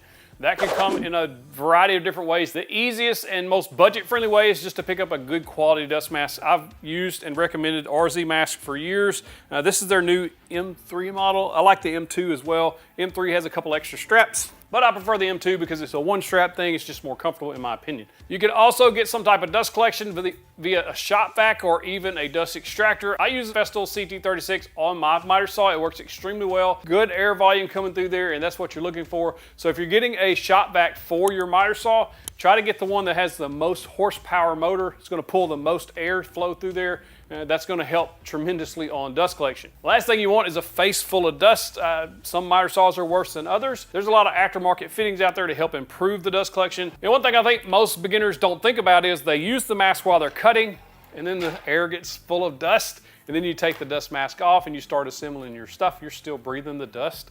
So it's probably best to leave this on or get some type of dust collection in your shop, if you can.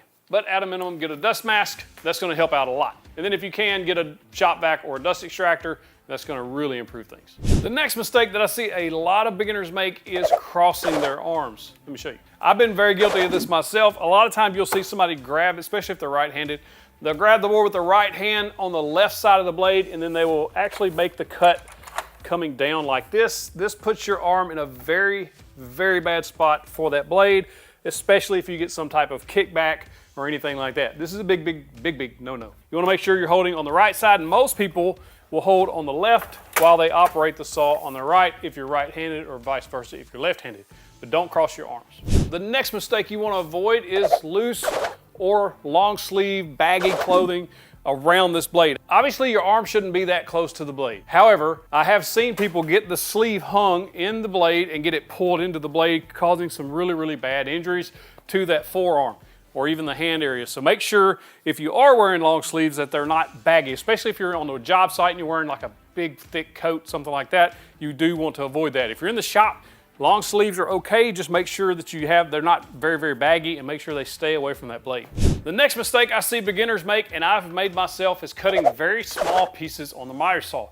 It is absolutely not meant for that. The reason being is there's a certain gap that's going to be between these two fences, and if the piece is small enough, it could get actually pulled around by the blade, causing a kickback. I broke my thumb because of that. I was just being dumb. I didn't know any better. I did know better. I had that gut feeling, don't do this, and I did it anyway. And that's one of those things you should always, power tip for you, always listen to your gut. If it don't feel right in the gut, don't make the cut, right? So I didn't listen to myself, and I cut that tiny piece, and it caused a kickback. A miter saw is not meant to make those small cuts. However, you can do so safer if you build something like this jig that sits on top of the miter saw and literally just creates a zero clearance on the backside and the bottom of these pieces. And then you can use something like the $10 million stick to hold that piece in place while you're making a cut and your hands are safely out of the way. That's the best way to cut small parts on the miter saw. But I've seen this mistake and I've made it myself, so I know we're doing it. So stop it. Now there's a right way and a wrong way to make a cut on a miter saw. First and foremost, you never just power it on and then like as soon as you pull the trigger, start plunging, it's gonna plunge, it's gonna have a harder time cutting. You're just cutting too fast. You gotta let this thing speed up or spin up. What I like to do is just turn the miter saw on and let it get to full speed and then ease it down through the cut. You're not in that big a hurry. Once you're all the way through the cut, let that blade stop before you raise the saw back up. If you raise it up too fast, it could cause some type of kickback, and it just makes your cuts look crappy. So let it come up to speed, ease it into it, and then let it stop. Another mistake I see is if you're using a stop block system, what happens is you put that board up against the stop block and then you make the cut. That board is essentially trapped between the blade and the stop block at that point. If you raise the saw back up while it's still spinning, this could cause a little bit of a kickback there, and you want to avoid that. So again, let that thing stop, no matter if you're using a stop block or not, but especially if you're using a stop block, because it can get jammed up in there and either damage your stop block or make up for a bad day on a kickback. And another mistake I see, and I've made myself, is make sure you have material support on each side of your miter saw, whether that be with a miter station or some type of miter stand or rolling stands, any way to support that to keep it from falling, because if you make the cut and there's not enough support on either side, it's going to fall like this. And then you know that just jams things up and could cause an accident. So just make sure you keep those supported. If you're in a shop setting, a miter station is a great option if you have the dedicated space for it. If not, you can get rolling miter stands, all kinds of things to help you support that material.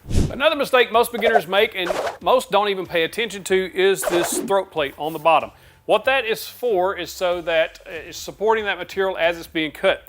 This one, and most any that I've seen, have slotted holes here. You can loosen these bolts off and move these in and out, and that's going to give you a kind of a zero clearance like feel or results. However, there is this tape called Fast Cap zero clearance tape. It's a really durable vinyl material that you're going to put on there. It's easy to put on, it's easy to take off, and you're going to cut a slot in there. Now, a lot of people will, I've seen in the comments, say that this will throw off your cuts, and it can if this throat plate is setting up high enough. You can take a straight edge and lay across here and see how much it's going to throw it off. Sometimes it's like 1/1000th of an inch, so it just depends on what type of work you're doing, is if that's going to matter.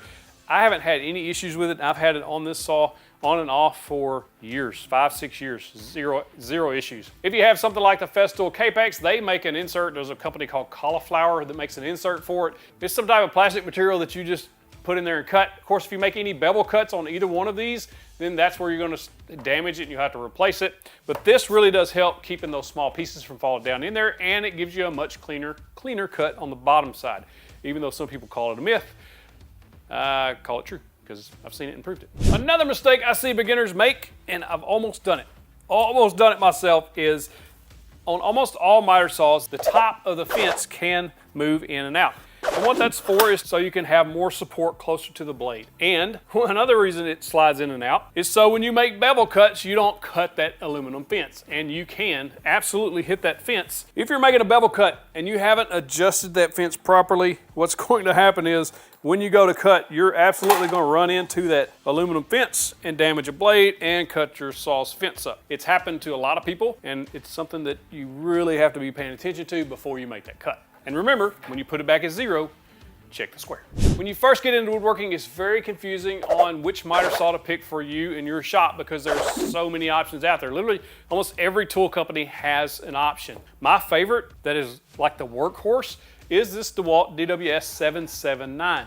There's another model called a 780 that looks identical to this, but it adds a shadow line to your cut, if that matters to you. But these are excellent saws, but their downfall is they have this big old rail system that slides off the back and you can't get it close to the wall. For my shop, space saving is massive. I need all the space saving I can get, which is why I decided to go with the Festool. The rails come forward on the Festool, but there's other options out there as well, like the Delta Cruiser. Has those articulating arms and it can be mounted flush against the wall. The Makita miter saw is also another good option, although expensive, like the Festool. Both the Festool and Makita are way up in the upper price range. This is a solid pick, I think, for most people. I think this is the best miter saw for most people if you don't need that space-saving design. But if you do need that space-saving design, you can check out Bosch. They have an articulating arm one, the Delta, and a few others that I'll link in the description. Another thing beginners struggle with on miter saws is dust collection, as we briefly mentioned earlier. I'll give a couple of options for you. Obviously the strong shop vac, like a Rigid, I think they make like a 6.5 horsepower shop vac that you can use, pulls a lot of volume through there.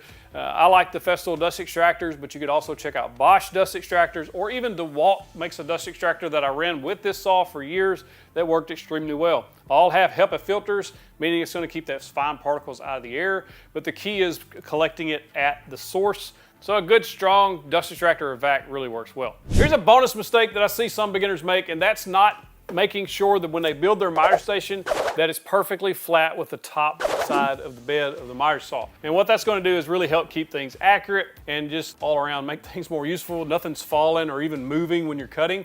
So it's just a good option. You can see here that I shimmed this up with some hardwood shims, and because they were still slightly off, there's a couple of washers in there to help raise them up. That's Southern for washers. But that gets everything nice and flat perfectly all the way across, so when I'm moving the boards across, there is no movement on that board, and when I cut it, more importantly, nothing moves, falls, anything like that.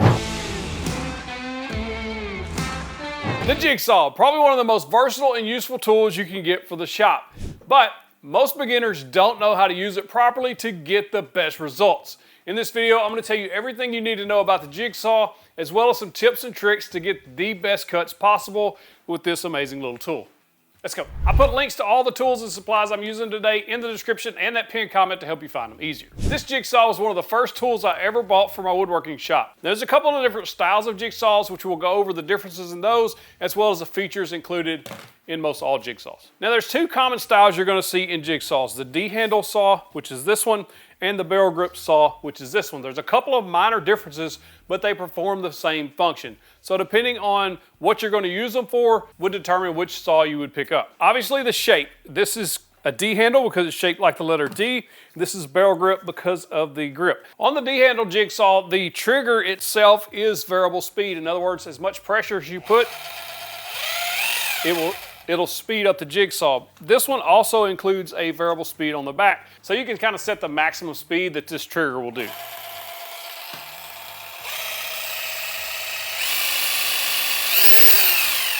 On most barrel grip, there is no trigger, so you just set the variable speed with the dial, and then there's a flip switch or a push button that will turn the saw on and off.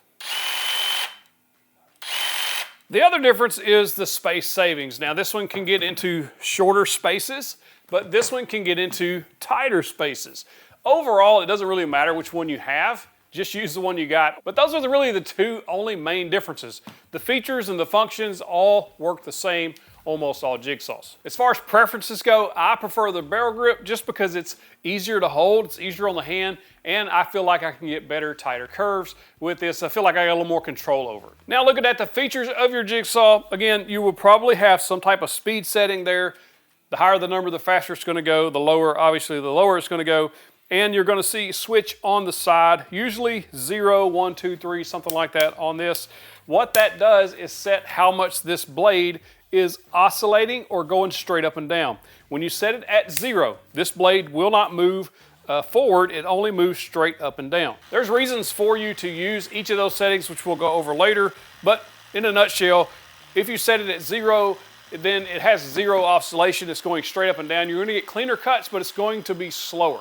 The more you push it forward, or the more oscillation it has moving forward, the more aggressive the cut's gonna be, and it's gonna cut faster, but you're gonna lose that cleanliness, so you may see some fraying and things like that. But where that's useful is if you're roughing out something or you're doing rough construction, you just wanna get through the cut fast, you'll turn that all the way up, and that'll help you breeze right through. On the opposite side of most jigsaws, you're going to see a little switch that has something that looks like wind or a breeze or something. That's a blower. Typically, you can turn a blower on or off to help remove that sawdust as you cut. I found that most of the time, these just work okay.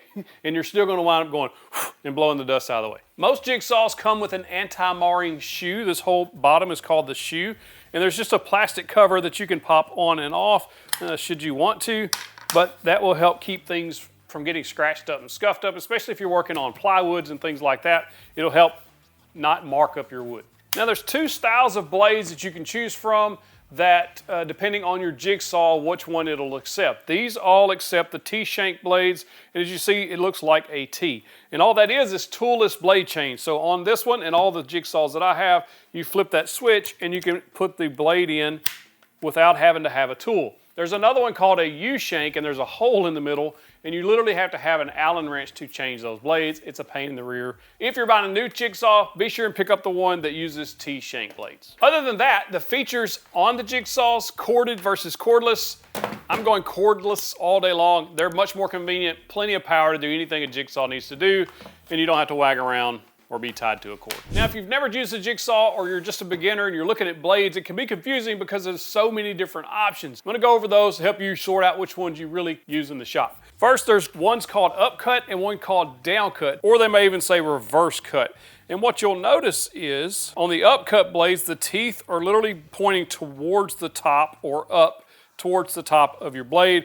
On the downcut, then it's going to be pushing away from the blade or away from the top. Now, one of the benefits of the upcut blade is as it's cutting, it's literally pulling your saw down toward the material. That will help get you a cleaner cut in some cases, especially on the bottom side of your cut. But the downcut blade will actually get you a better finish on the top side because it's pushing the material through the board. But depending on the material, it may actually push your saw away from the blade, and that could potentially cause some kickbacks, which aren't really a huge concern with a jigsaw But if it does get bound up, that's when you'll start noticing that jigsaw bounce. Typically that's when you're using a downcut blade. One of the great things about jigsaws being so versatile is you can use different blades for different materials. For instance, you can also get metal blades, plastic blades, or multi-purpose blades, and obviously wood blades. That just makes this tool so versatile, you can use it around the shop or around the house for different tasks. Probably the #1 tip that I ever learned about jigsaws, and it makes perfect sense, but I never thought about it. The quality of your blade makes a difference. Now I picked up this 10-pack of Diablo blades. I've always been a fan of Diablo blades for a budget option, and these do okay. But what you notice is these dull quite a bit faster than if you pick up something a little more expensive, and that's the Festool brand blades. I had no idea that Festool made jigsaw blades. I saw on King's Fine Woodworking, he mentioned that if you pick these up, you'll see a massive difference in the cut quality, and he's 100% right. Ever since I bought this pack of blades, I've seen nothing but optimal results. Very clean curves, very clean cuts all the way on both sides. It just makes a massive, massive difference, especially once these blades start getting a little bit dull. You'll see quite a bit of fraying, and you'll also see where the blade actually starts walking. So if you're having trouble getting a good square cut, it's likely the blade is walking on you. In other words, bending, and it's just causing really wonky cuts. If you get a really good blade, you'll see less of that, a lot less. Also, when you're picking out your blades, you're gonna wanna look at the teeth per inch. And what this does is tell you how fine of a cut you're gonna get or how clean of a cut you're gonna get based on the material you're cutting. Say you're cutting plywood, the higher teeth per inch, the cleaner the cut. If you're just roughing things out, you're just gonna make a really fast cut, then the lower tooth per inch is what you would be looking for, maybe like a 6 tooth per inch or so. Typically, I like to use a 10 tooth per inch as just a general blade. That's what these Festool ones are. It's just a good all-around blade, gives you a good cut pretty much on anything you're gonna be cutting. However, if you're gonna cut like really tight curves and things like that, then you may wanna think about picking up something like this multi-kit. And this has a scroll cut blade with a 20 teeth per inch on this blade, and you can really see the difference between this blade and the 10 tooth, or even down to the 6 tooth. It's just a lot more teeth to remove that material. You'll also notice the width of these blades. This one is much thinner than this one, so you'll be able to do much tighter curves with this slimmer blade than you will one that's a little wider. What you'll notice if you use a wider blade, a lot of times you'll see what I call chatter. Basically, it's bouncing up and down. It's harder to get a smooth cut or harder to hold your jigsaw to the material, because when you try to force that wider blade through a cut, or especially when you're trying to turn it too fast, it'll basically bind up and start causing that saw to want to push up off the material. Now when you pick out the blade, you're going to want to make sure that the blade is long enough to go through the thickness of the material that you're going to be cutting. Because if you don't, it'll cause the saw to jump up and down and just cause too many issues. So make sure the blade is long enough. So a jigsaw is highly versatile. I'm going to show you several things that you can do with jigsaws, as well as some tips and tricks you'll learn along the way. Let's go. So one of the main things I use a jigsaw for, especially if you're building cabinets or even shop furniture thing, are toe kicks. Now a toe kick's basically a 3" by 3" notch you cut out of the bottom of the cabinet, and that just lets your foot go under the side of that cabinet so you're not always kicking it, right? So if it goes straight down, it's less ergonomic. So just cutting these out, you're gonna lay out a 3" by 3" notch and then take the jigsaw and make that cut. Now a trick you can do is use a speed square to let the side of that saw ride against it. That's gonna help make sure that those lines are extremely straight. Also, another thing a lot of people don't think about is you can flip this blade around and just pull the saw to you versus pushing it away. And that's handy in several different situations. Like if you can't get into tight spaces, can't get your saw up in there, you can flip that blade around and literally get all the way up against the whatever you're doing, or really close to the edge of it, and pull it back. You can also use it like on this toe kick situation, pulling it back to you. It gives you more surface area for your saw to ride on versus the piece that you're cutting off, and then it'll may get a little wonky on you. It just depends on how you like to do it. Another use you can use jigsaw for is to cut notches out, similar to what I did here on my little clamp rack out of plywood. You're just gonna mark out your notches and cut those in. That way you got a nice clean rack there to hold your clamps. Cut my straight lines first, and then you can just take your jigsaw to basically curve up into the corner and then cut the opposite direction to finish that cut. Now jigsaw is also good for whittling away or getting up into that corner, so if you didn't get all of it, you can use that just to kind of trim it all up. Another thing you can do with a jigsaw is cut shapes out of the inside of material. So if you need to cut a square out for a receptacle on some paneling or something like that, all you got to do is lay out where the hole is going to be and drill a hole in opposite corners. Then you use your jigsaw to go from the circle to a corner opposite of it. and then just do the same thing on the other, and you've got a square cutout. Same thing for a round hole. You're just gonna drill a hole in the center of that and then cut out that circle as best you can. Now, this is where you get a little finesse going on. If you take it a little slower, you'll get a better, more accurate result. Another very useful thing you can do with the jigsaw is you can plunge cut. In other words, you're just gonna stand it on its end and just ease it into the cut. If you do this properly, it will go right through the material. If you try to force it too fast, it'll bounce up. So make sure you just ease into this, but you can do that with the jigsaw, which is pretty handy. Now, talk about cutting holes out of the middle of parts. I use this a bunch, hundreds and hundreds of times to cut out my stove cover handles. I would use a Forstner bit to drill 2 holes and then take my jigsaw and connect both of those holes, and it makes a slotted handle. I've done this hundreds of times, over and over and over. It works extremely well, especially if you're doing something like that. Now, one great use of being able to cut those tight curves and things like that is if you're making charcuterie boards. A jigsaw is perfect for that because a lot of charcuterie boards have very unique or very detailed handles that you're just cutting curves and shapes out of. That's one place a jigsaw works amazing. And it's very easy to do with the right blades. I've partnered with Old Loggin Sawmill right here in Arkansas to offer charcuterie board kits that you can purchase and get free shipping if you use the link in the description, pin comment to go check them out. These kits are walnut and other species, already dried, ready to use, and the pictures that you see are the actual kits you're gonna get. So you can select what wood selection you like and then go from there. Check them out, link in the description and the pin comment. Tell them Country Breakfast sent you. If you're gonna make a long radius curve, it's always a good idea to cut some relief cuts. And I'm just gonna use this bucket to draw a circle, and then there I'm gonna basically cut from the outside into my cut line and then make my radius cut. That prevents your blade from getting bound up and causing issues. Now, there's a few tricks you can do to get some very clean cuts, especially if you're cutting plywoods that have veneers or thinner, more fragile materials. First, you can just build a 0 clearance plate for the bottom of your jigsaw. It's very easy to do. This is just 1/4 inch plywood. You can use acrylic. You can use any kind of thin, sturdy material to do this. I just cut it to the same size as my saw plate, and then very carefully just cut a slot the same width of your blade in there as far back as it needs to go. And then from there, you're just gonna take some double stick tape and tape it to your base. Now you have a 0 clearance base. What that does is support that material that's being cut at the exact spot that that blade is going up and down. That's gonna give you a very clean cut on most any material. It's a very easy thing to do just to kind of upgrade your saw. If you don't want to go through that trouble, you don't feel comfortable doing that, or you don't have double stick tape, everything I talk about we link in the description, tape and all. But you can also just use painter's tape. Stick a piece down and then cut on top of that painter's tape, and then that's going to give you a very similar result, a very clean cut. Now you can see the obvious difference when you don't use either of those on this plywood. It's very, very rough. So this is a good way to get good clean cuts on plywood. There's a few things to keep in mind when you're using your jigsaw. The more you try to force the cut, the worse quality it's going to get. If you're trying to push the saw through the cut, what you're going to notice is you're going to start seeing some angled cuts that are not perfectly square.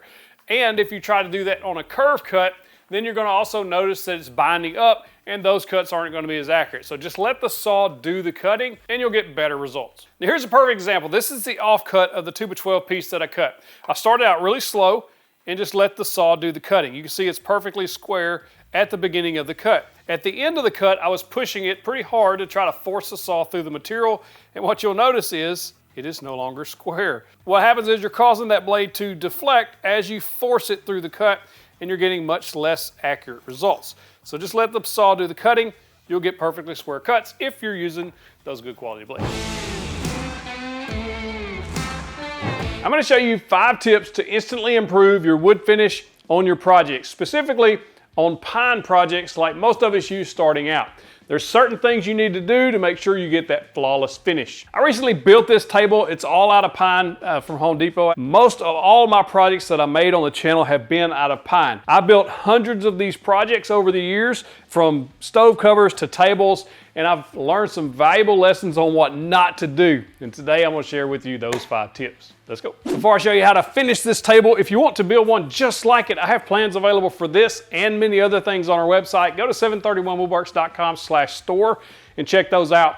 If you use the code FINISH, I'll give you 20% off any order, including these little table plans. And if you're interested in any of the supplies or tools you see used today, I'll put links in the description and the pinned comment so you can go check them out for yourself. Number one, you absolutely have to make sure all of the wood glue is properly cleaned up. And we're gonna show you how to do that. But I'm gonna leave some of mine on there to show you what happens if you don't. So during assembly of the table, you may see glue squeeze out or something like that. You can see it here, but on sometimes, depending on the color of the glue and the species of wood, you may not see that squeeze out. But anytime you use wood glue and there's a joint, then you need to make sure that that's properly cleaned up. It's easier to clean up during assembly. Just take a damp cloth and wipe that off, and that will pretty much get rid of all the glue. And then also when you're sanding, you're gonna make sure that you get those spots. Another caution is sometimes you get wood glue on your finger and you hold the piece of wood, and whenever you go to stain or put your finish on, that's when you see it. A lot of times you don't see it before then, and that's when your heart just sinks. Just for demonstrations, I did put a little wood glue on my thumb and touch the side of the tabletop just to show you what it's gonna look like after we finish this. You're gonna see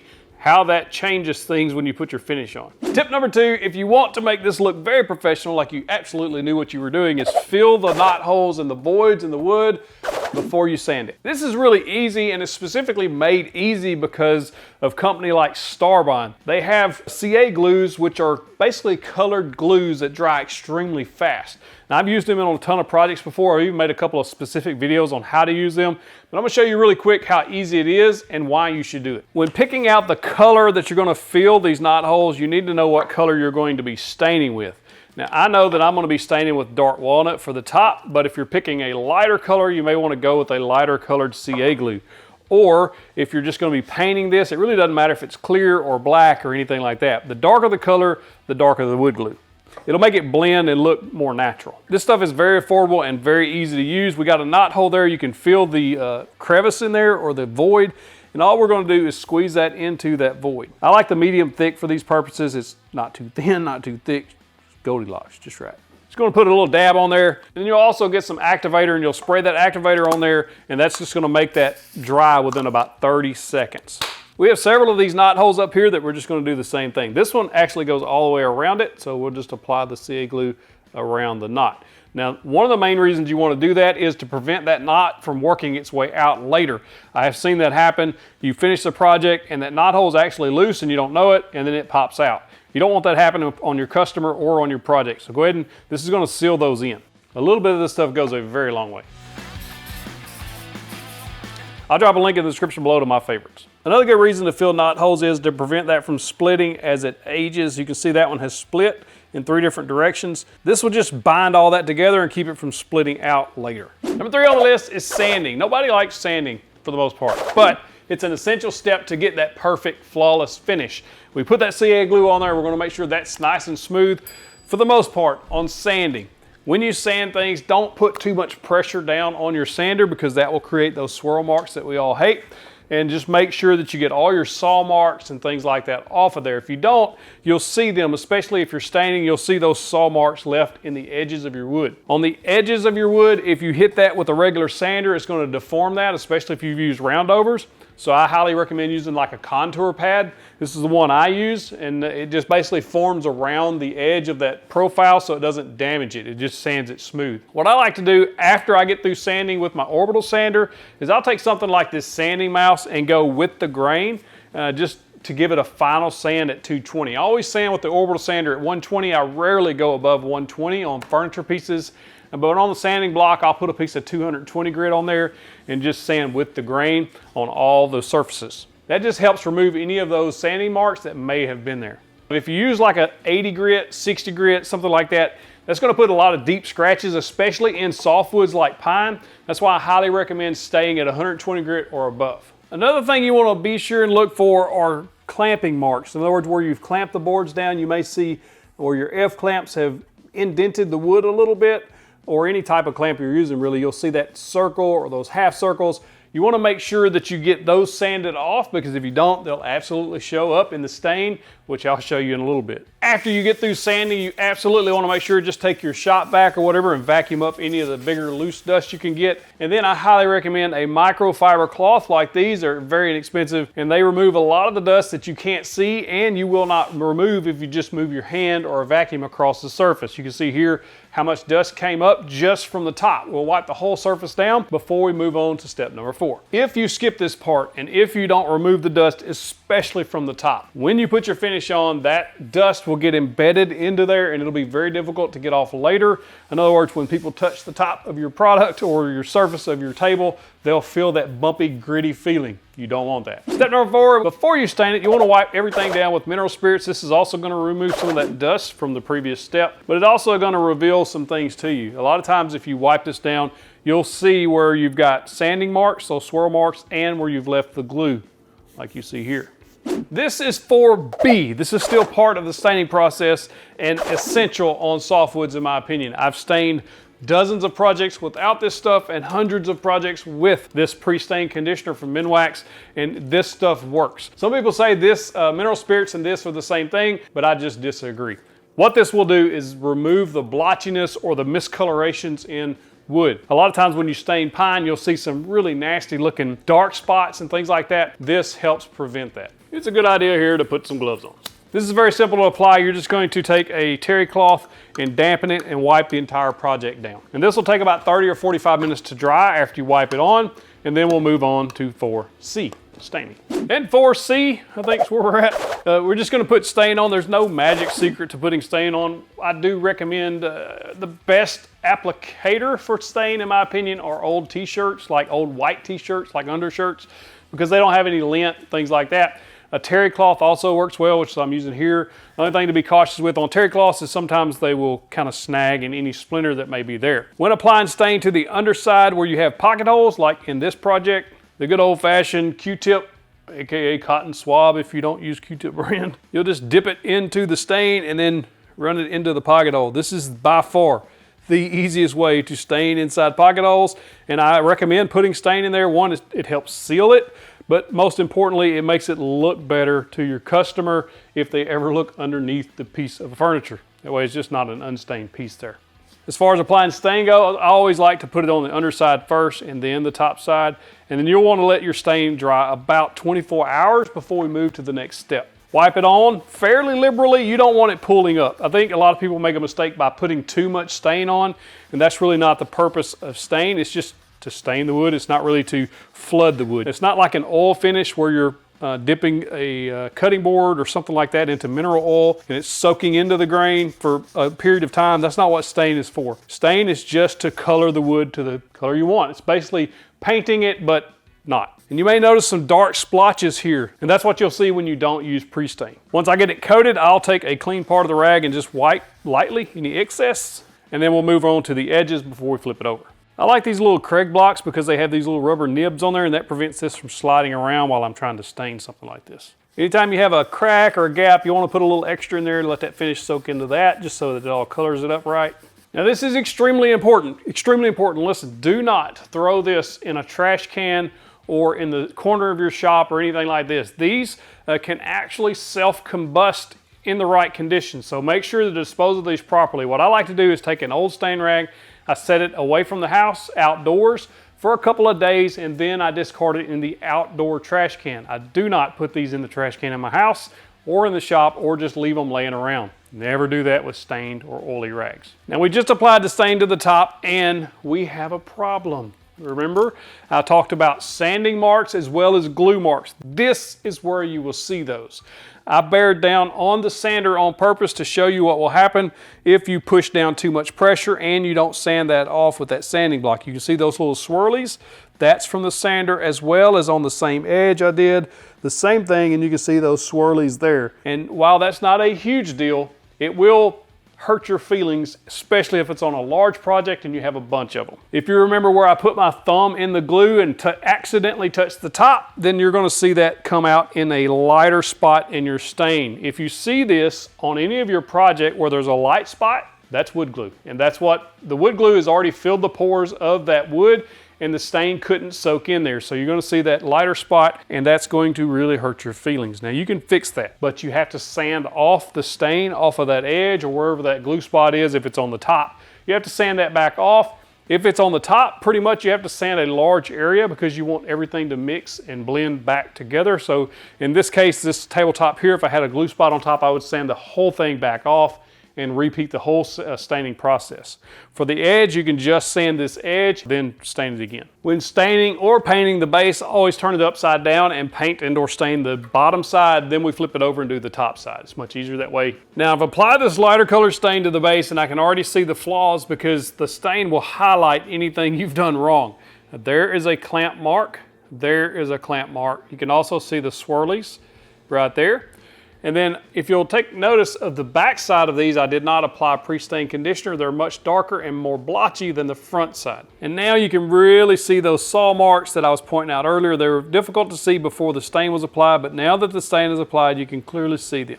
And a couple of places that the glue wasn't cleaned up on purpose again. You can see right there that very light spot. Also, you might can see it right there along that crease or along that seam, but it really is pronounced here. The color isn't taking to the wood the same as the surrounding areas because that glue's blocking it. That's why it's so important. That's one of the main things that you have to do and have to look for when building stuff like this. It's just to clean up those edges. Again, a damp cloth, after you put everything together, just wipe it in that crease, it'll take care of it. You don't have to worry about it after that, but if you don't clean it up, or if you get some on your thumb and touch the project, then it's going to show up. Another thing you may notice are these horizontal lines that run down boards like this. That's the face of the board. Even on these raw 2x6s, that's what I use to build that. You can see those vertical or those lines on this one. I'm not sure how much it's showing up on camera, but you can see those there. That's where it was planed at the factory, and if you don't sand it, then it'll show up in your finish. Typically what I like to do is just spray the bottom first, and that's going to include the inside of all those legs and everything that I can get from this angle. And then after that dries, it only takes lacquer probably 5 or 10 minutes to dry before you can touch it. And then I'll flip it over and do the top side, and we're going to put about 3 coats of lacquer on there. The reason I like lacquer is because each coat bonds to the coat that you previously put on there, and it creates a very hard and durable surface. I used lacquer on my desk build that I did a while back, and it has held up extremely well, even using a mouse on there without a mouse pad. So that has wore very well. For a long time, I used to use polyurethane, specifically water-based polyurethane over oil-based stains. Yes, you can do that and it doesn't hurt anything, so long as the stain cures about 24 hours. However, it takes longer for it to cure between coats, and it's a little harder to get a flawless finish like you can with lacquer. Lacquer is my favorite go-to finish of any finish that you can use on furniture, especially tabletops and things like that, because it's so durable, and for a beginner, it's very easy to apply. All you have to do is spray it on. Now, I like using these rattle cans for small projects, but I have used an HVLP gun with a little bit of lacquer mixed with lacquer thinner.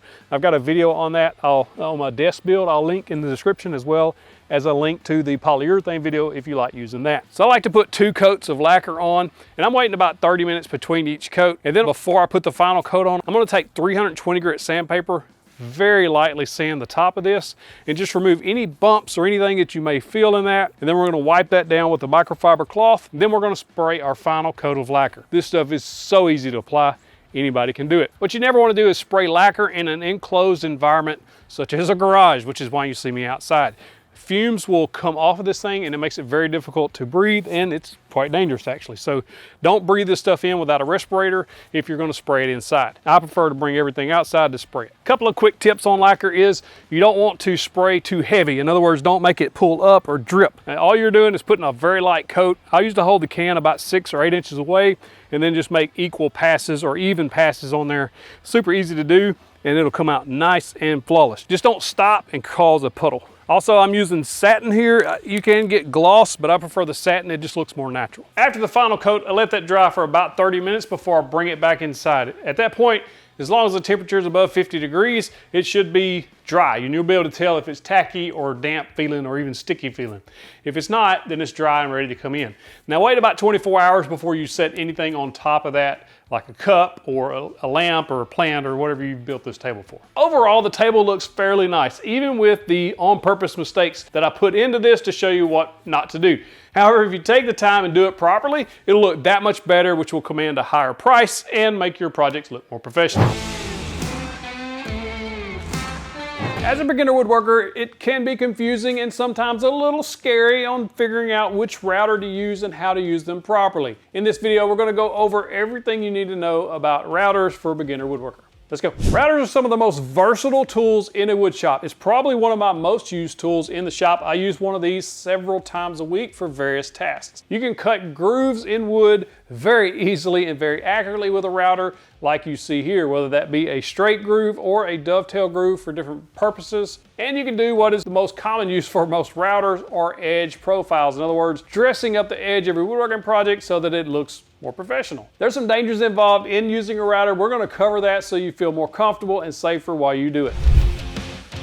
But first, which router do you pick? There's so many out there, so many options. How do you know which one's right for you? There's basically two different kinds of routers you're going to be looking at: a fixed base or a plunge base. Sometimes you can get a combo fixed and plunge base, which I'd actually recommend for most people, but I've got some recommendations near the end of the video for both bits, accessories, and routers. For the most part, if you pick up a small router, these are called trim or palm routers. Both mean the same thing. These are small routers that typically go with your battery platform, or like this Makita here, which I really like. It's a very affordable, smaller router. Most of these are fixed base. While some of them you can get plunge bases with them, you're most likely going to buy them as a fixed base. And all fixed base means is it doesn't have a fast plunging option like this does.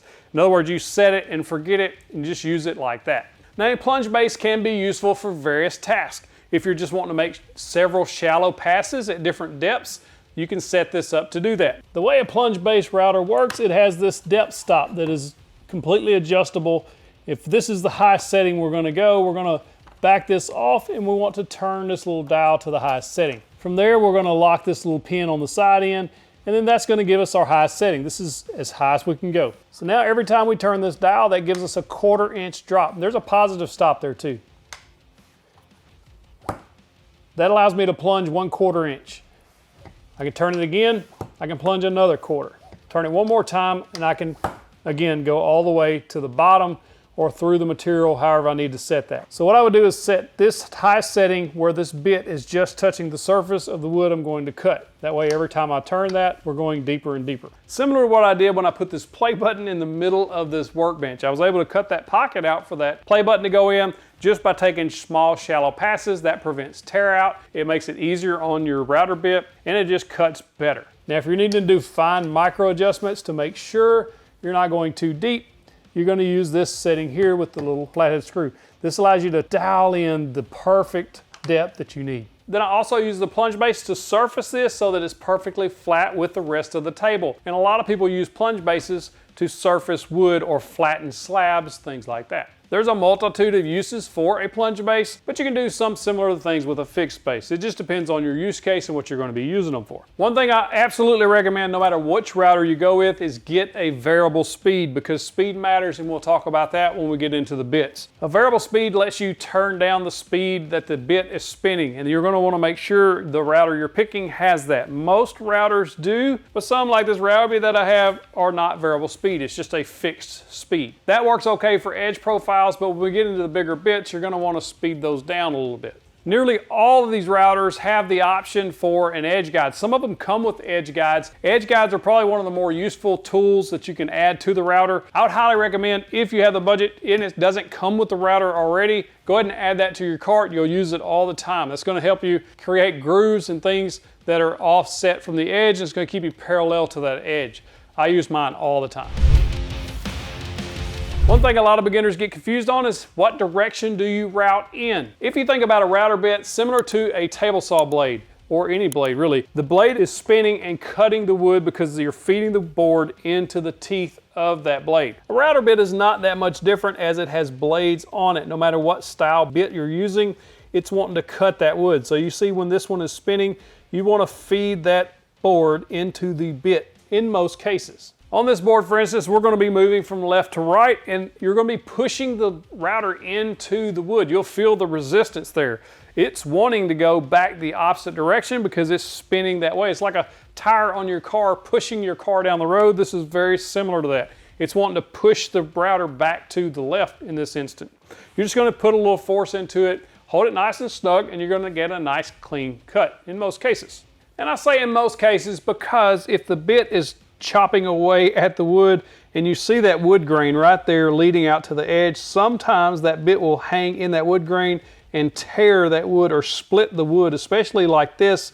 it'll likely split that from there all the way to the end. And the way you prevent that is go the opposite direction I just told you not to go. It's called a climb cut. You're going to give up a little bit of control because it's wanting to go that way, but you can certainly control it on edge profiles, chamfers, roundovers, things like that. So you'll just go with that edge. That'll prevent that tear out from happening. So when you're routing trays, boxes, cutting boards, anything like that, you're going around the outside. You're going counterclockwise around that piece on the outside. Now when you transition to the inside and you want to put a round over there, you're going the opposite direction because that bit is contacting the wood at the opposite side. Then you would just go in a clockwise direction. That's still the push cut, as they call it, and not the climb cut, which it's wanting to go. Inside clockwise, outside counterclockwise. Basically what you need to remember. There's some common bits that most every woodworker is going to have in their shop. And they are. Chamfer bit, usually a 45-degree chamfer. In other words, it's going to put a 45-degree angle on your board. There's also roundover bits. I think an 1/8 and a 3/8 are two good ones to have in the shop. We'll talk about the difference in a minute. I personally love a dovetail bit because I make jigs with those, like my tapering and jointing jig and my crosscut slit. These are just handy to have. Flush trim bits are some of the most used common bits in most shops. What a flush trim does is create two identical pieces. Because that ball bearing rides on the sample piece or the template piece, then you can use those on templates, as well as just cleaning up the edge of work. Now, template cutting with these bearings lets you do several things. You can use jigs like this to create radiuses on the edges of boards using that flush trim, or you can go ahead and make the same thing over and over. So if you're just making charcuterie boards, you can just use a template to do that and make the same pattern over and over again. One of the great things about flush trim bit. And then straight bits help you do different various tasks, like cutting the dados or the grooves in this top where I put the T-track in, or cutting slots and things like that in boards. Straight bits are awesome for that. Most all of your routers are going to have some type of adjustment. This is a fixed base router, and the way it adjusts the height is this ring twist up and down, and it allows you to kind of micro adjust that. Different routers are going to work different ways. Like this Milwaukee, it has this little thumb knob that is gear driven, and it allows it to raise and lower the bit. When you're setting up your edge profile bits, like your roundovers and your chamfers, the way I like to set mine up is, you see how the bit is sticking all the way past this base. Then I just use this ring or the dial just to dial that up until you no longer see the flat edge of that bit right there. Once that's past the base, you can lock that in and make your cut. It should come out nice and clean. I always recommend using, especially if you're a beginner, just use a scrap piece to make sure that's going to come out correctly. What happens if it's not set correctly, if it's, in other words, sticking past the base too much, you're going to wind up getting that nice little flat edge there, and it's not going to look that great, unless that's the look you're going for. If you wanted a nice, clean look, like this chamfer bit is set correctly here on the right, it's incorrect on the left. You can see that ledge. This is a nice, smooth edge. Same thing's going to happen with a roundover bit. It's going to create that ledge. Sometimes you want that look depending on what you're doing, but for the most part you don't. Now the difference between an 1/8 and a 3/8 inch roundover is subtle, but it is useful in certain situations. Like this guitar tray we make here at 731. This bottom edge is a 3/8 inch roundover. This top edge is a 3/8 inch roundover. However, the inside edge is a 1/8 inch roundover. It may be hard to see on video. It is subtle, but there is a difference there. 3/8 is just a little bit more of a roundover radius than an 1/8, but it is useful for various applications, depending on how much roundover you want. Hey, it's Future Outlaw. Past Outlaw was wrong, and I'm here to correct him. I told you that this was a 3/8 and this was an 1/8 inch roundover. That is incorrect, and I'm here to fix myself. What these are 1/8 and 1/16 inch bits. You can see the kind of a minor difference there, and this is a 1/8 and a 1/16 inch roundover. A 3/8 inch roundover is much more significant than the 1/8, as you can see here. Back to Past Outlaw. Now when installing your router bit, what I like to do is leave about a 1/4 inch or maybe 1/4 to a 1/2 inch sticking out of the router itself. And then when you tighten that down, some of these routers have a push button that locks this in place. Then you can take the wrench and loosen and tighten that nut. Some routers use 2 wrenches, one to hold this spinny thing from moving and another to loosen and tighten the nut. Router bits usually come in 2 different sizes, 1/4 inch and 1/2 inch shank. Now it depends on which router you have as to which one of these options you will pick. Now if you have a 1/2 inch, I recommend getting 1/2 inch bits anytime you can, but a lot of these trim routers only accept 1/4 inch and not 1/2. However, similar to this DeWalt, it has both a 1/2 and a 1/4 inch collet, is what they call where it accepts the bit, is the collet. They have both 1/2 and 1/4 inch, so you can use either. Now, when selecting router bits to your shop, it depends on the budget you have. My personal favorite is white side. I buy those bits myself and use them all the time. They last a long time. They're well made with high quality materials. This is a nice set for about $100 and these last a very long time. I use them all the time. That is a very good beginner set for most people. Now before I get into the accessories I think they're very useful to have with routers, let's talk about what router is best for you in your shop. First and foremost, if you're in a battery platform, it's very convenient to go ahead and pick up the router of your choice. For most beginners, if you're on a budget and you just need a router because you want to put roundovers, chamfers, edge profiles on your work, this little Makita 1 horsepower Colt is an awesome little router. It's variable speed, has good power to it. It's going to last you a long time. I love this little router. However, if you're already in a battery platform, a good trim or palm router in that platform is going to be what you want to look for. Just make sure you get the brushless line and that it's variable speed. Brushless motors on these cordless tools will give you more battery life and more power. By far, my #1 pick for most woodworkers starting out is something like this DeWalt. If you have about a $200 budget, you get a plunge and a fixed base, and it's a very powerful router that's going to do most anything you're going to want to do with the router. It's a little bit bigger, so edge profiles aren't as easy to do with a trim router, but it will still do them and do them well. There's also a Bosch model that's under $200 for the most part that has both the plunge and the fixed. I use it in my router table. It's about the same horsepower. I think these are both 2¼ horsepower. They're both excellent routers and will last you for years to come. Either one of those, depending on your color choice or brand choice, would work great for you. I'll link to both of those in the description and the pinned comments so you can find them easier. Now, why would you want a router table in your shop? Well, a router table opens up a whole new world of things you can do with the router. This is a skill router and router table combo, recently reviewed on the channel. You can go check that video out. I'll link it up there, I think.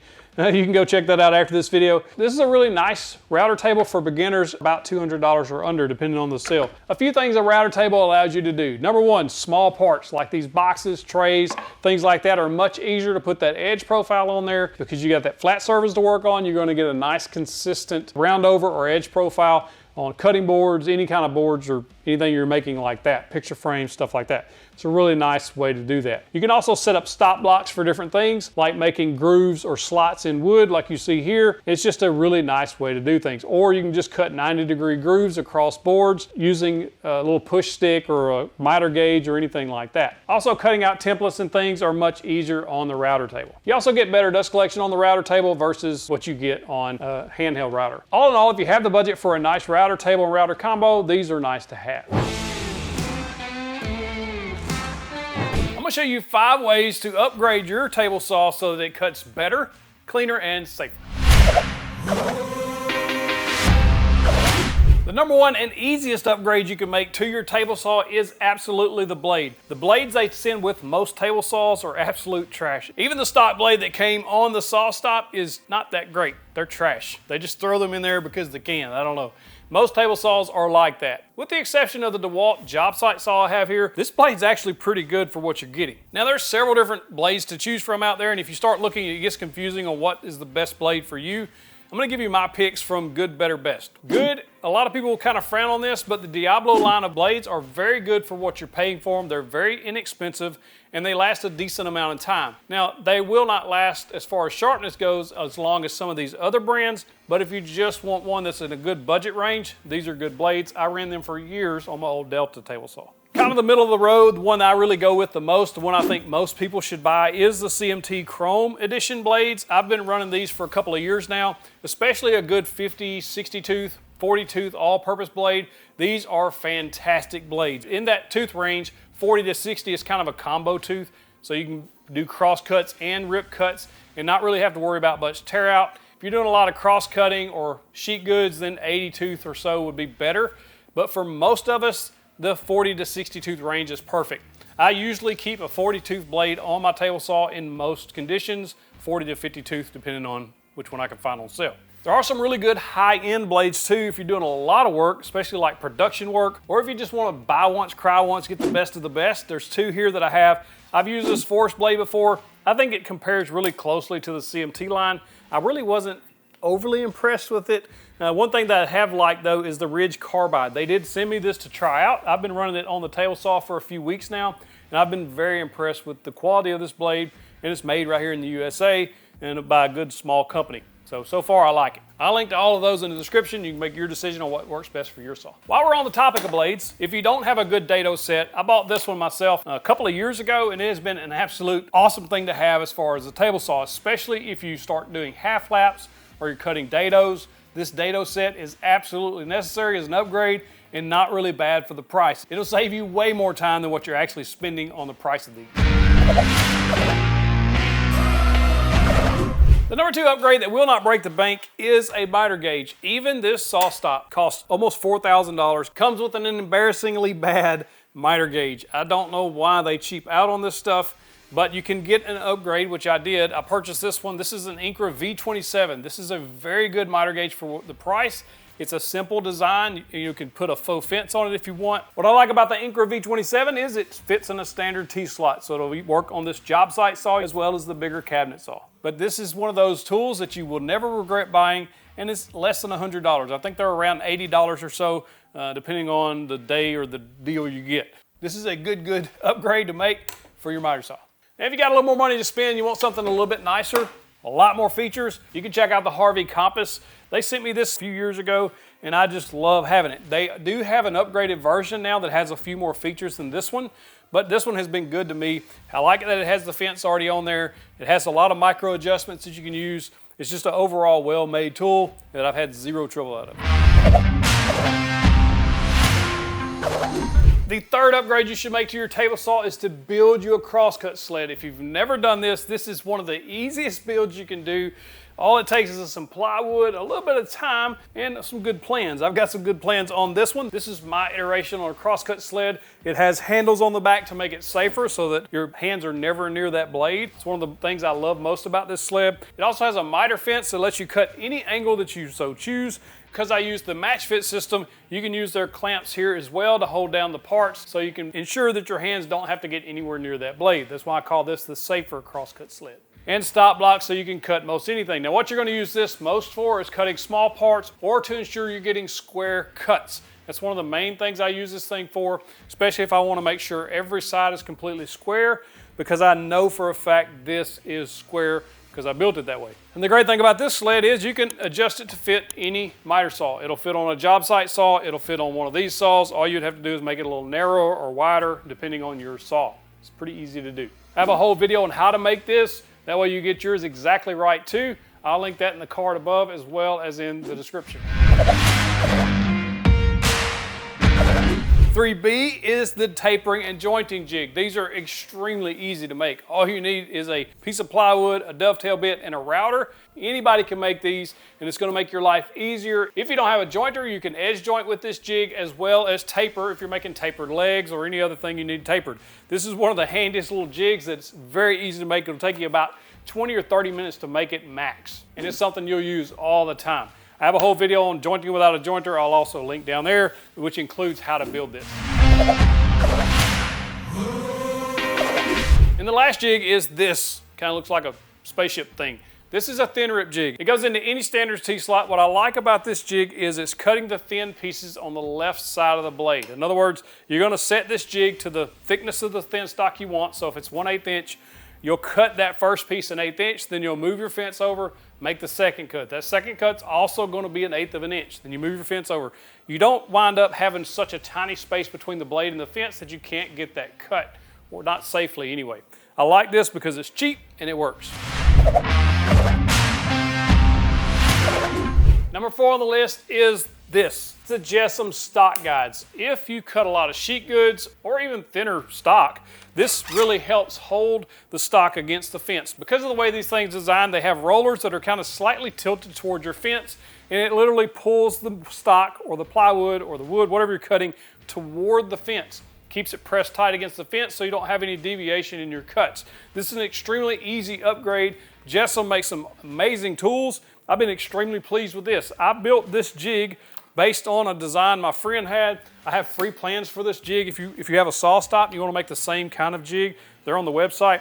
It's using 2 mag switches to keep it in place. These lock it down tight. It never budges from there. And then you can adjust these stock guides anywhere you need them to make the cuts that you need. This has been one of the better upgrades I've made to my table saw. And when they're not in use, because they're a mag switch, I can mag switch them to my metal storage cabinets, and it's just up and out of the way. Or you can hang it, there's a hole here designed so that you can hang it on the wall, keep them out of the way and safe from getting damaged. The good thing about the Jessamine stock guides is they can be adapted. You can make jigs to fit basically any table saw that you're using. The only downside of the Jessamine stock guides is if you don't have a table saw with a fence similar to this, you'll have to come up with your own jig to fit it to your table saw. That's not hard. We're woodworkers, we build stuff. Stick around after number 5. I've got a bonus pick for you that's gonna help make your cuts that much cleaner. Also, I'll give you a way to save some money off my crosscut sled plan or any other plans we have available. Number 5 on the list, feather boards and or push sticks. I know, it's a boring topic, but listen to me. There have been multiple people injured by the push stick that comes with their table saw. I made a video about that. There's the thumbnail, what it looks like, and I'll put it in the description below. But typically the push stick that comes with your table saw isn't that great. It's just plastic. Those can shatter and cause massive injuries to your arms, face, torso, etc. I highly recommend throwing that thing in the trash and getting a proper one or building your own out of wood. It's really not that difficult to make push sticks depending on what style you like. Obviously the micro jig gripper is one of the best that I recommend because it can basically go over the blade and still keep your hand safe so long as the blade is low enough. That's one of the things you have to watch out for. It is really great when you're cutting thin stock so that you can adjust this little foot. Still gives you quite a bit of balance there. They've recently come out with the Gripper Row 2, which is also a really nice little push stick, and it works in a few different ways, but overall I like the Gripper better. Bow Products makes some push sticks also that have a foam tip, so if it does hit the blade, it just cuts the foam and doesn't damage the plastic. Those are pretty nice as well. And then there are feather boards. Feather boards help keep your stock pushed against the fence, similar to these stock guides. So if you don't have a set of stock guides, this is the next best thing. I made a video with like 5 different jigs on how to use these in various ways to keep vertical pressure, horizontal pressure, but these bow feather boards are fantastic. And because they are made of that EVA foam, if it does get into the blade, it's not going to throw chunks of shards of plastic back at you. It's just foam. It's not going to injure you as long as you got your eye protection on. One of the great things about these bow feather boards is the fact that these inserts are replaceable, so if you do damage them, you can just buy a replacement. Because they're foam, they're not gonna mar your wood, but at the same time, they give plenty of pressure against the fence to help prevent some kickback as well as keep it tight against the fence so your cuts are accurate. As far as making your own push sticks, you do whatever you do. You can come up with any design you want. There's this tile design that's pretty popular. This one works well. I've even gotten into the blade a little bit with this one, but this keeps your hands pretty good away from the blade, but I like this one as well. This is from a friend at All Red Woodworks. This is his design. Basically, this keeps your hand way up and away from the blade, especially when you're cutting the thinner wood. All right, after the bonus tip, I'm gonna give you a power tip, okay? Here's the bonus tip. Get a zero clearance insert for your table saw. I know the Delta/rigid table saws have them available, especially like on Etsy's where I bought mine. They were just MDF inserts, but that's gonna keep your cuts really clean on the bottom of the cut. And it prevents pieces from falling down in there, or if you're cutting thin stock, from getting jammed up in there. Sometimes that's happened to me.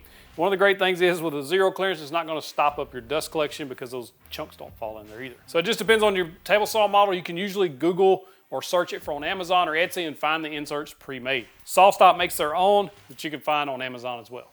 You know what time it is, power tip time.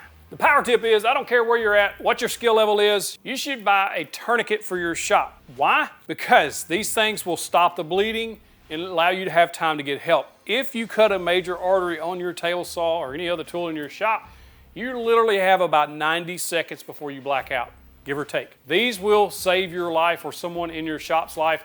Make sure you buy a name brand and not a knockoff brand. You do not want something breaking on these when you're trying to put them on somebody. That would be catastrophic. What's the purpose of even having one? You may have to spend $5 or $10 more to get the name brand, but absolutely get one of these. Make sure you watch videos on how to apply these properly. I'll link to a good one in the description, and then practice with them on yourself. If you don't practice with them, you'll have no idea what to do when the crap hits the fan. Make sure you're applying these monthly, weekly, however you feel comfortable training with them, but train them, put them on your leg, your arm, etc. These will save your life for somebody you love. I'm gonna show you 5 ways to make your miter saw cut cleaner, safer, and better. Let's go. Now I've used 3 different models of miter saws in this shop: the DeWalt, the Delta, and the Festool Capex. All three of them could use some improvements on their dust collection, even the Festool. But I did want to upgrade this one because this one produced more dust than the Festool did. Everybody knows that a miter saw is one of the messiest dust producing machines that you have in the shop. But you can fix that pretty easily. I bought this kit from Shop Nation. He's a fellow YouTuber, and he didn't know I was going to buy this or do a video on it, but I did want to upgrade this dust collection system on this DeWalt miter saw. It was really easy to put on. It take the old pieces off, put this on, and it does improve the dust collection. Before I had this, I did several test cuts on pine as well as MDF, and had dust going pretty much everywhere. But when I put this new system on, you can see how much it basically pulls it and directs it right into the pipe where it gets sucked out of there. I'm using a Festool dust extractor for this, but it does have the adapters to help you get set up with a regular shop vac or any other dust extractor you may have. This worked extremely well. Now it's still not perfect. You're still not getting perfect 100% dust collection, but it is significantly improved from the stock. And he has these available for multiple models of miter saws, pretty much any one that you might have. Bosch, DeWalt, Rigid, not Festool. Come on, Travis. Need that Festool. The number two way you can improve your miter saw is to add zero clearance to the throat plate.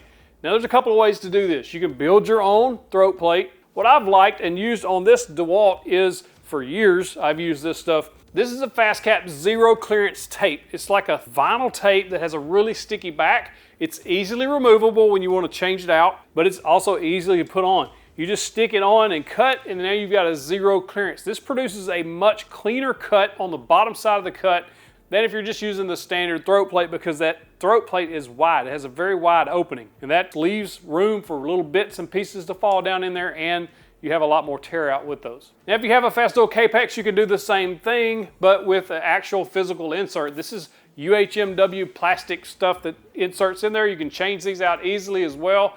And they do come with 5 in the package, so you'll have several to use, whether you're doing bevel cuts or straight cuts or just something like mine. It just gets damaged over time. The number 3 way to improve your miter saw is the blade. It sounds simple, but if you're still using the stock blade and you're doing woodworking, not rough construction, take the blade that come with it off, because typically those are like 32 teeth and they cut really rough. That's what they're made for, rough construction, fast cuts. You want to get something like an 80 tooth. I use this 82 CMT chrome blade. It's a 12-inch saw, 12-inch blade. This is a fantastic blade, and they stay sharp a very long time. They create a very smooth, very nice, clean cut. You're going to see a major, major improvement if you just upgrade your blades. Again, I like the higher tooth blade for woodworking because 99% of the time we're doing cross cuts. And if you're doing a lot of cross cutting, a higher tooth blade will produce less tear out. In other words, a cleaner cut. There are other options available to you, but I think CMT is one of the better blades I've used, and I've kept CMT blades on this saw for years. Next up, you can improve your miter saw's cuts cleanliness as well as safety with this little jig that you can build. This is super simple. All I'm doing is taking some MDF and making a miter sled. Now, I'm gonna build this sled to fit my Festool Capex because that's the one I use most of the time, but you can certainly build one for any miter saw. Let me show you how to do it. I'm just going to use some MDF. You can use plywood, whatever you want. This is 1/2 inch thick, I think, so it's plenty thick enough. I'm going to cut one piece that's going to fit on the base of the saw, one piece that's going to fit on the back, aka the fence. Now I'm going to rip this to 4 inches. This is the height of my fence, but you can rip it however you want. Once I have my pieces cut out, I'm just going to lay the base on the miter saw. I've got 2 1/2 inch by 1/2 inch by about 5 or 6 inch long pieces. I'm just going to CA glue those to the bottom. Right where the saw has the natural ledges.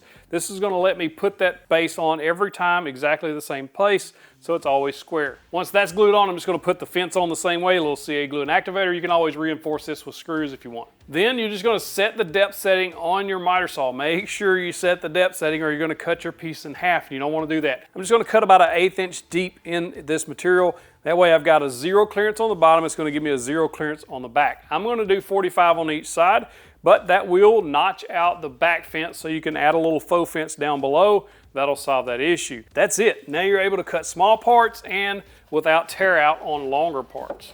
Because we use these little lock bars on each side, it's going to lock it right into the side of your miter saw. It doesn't matter which one you have.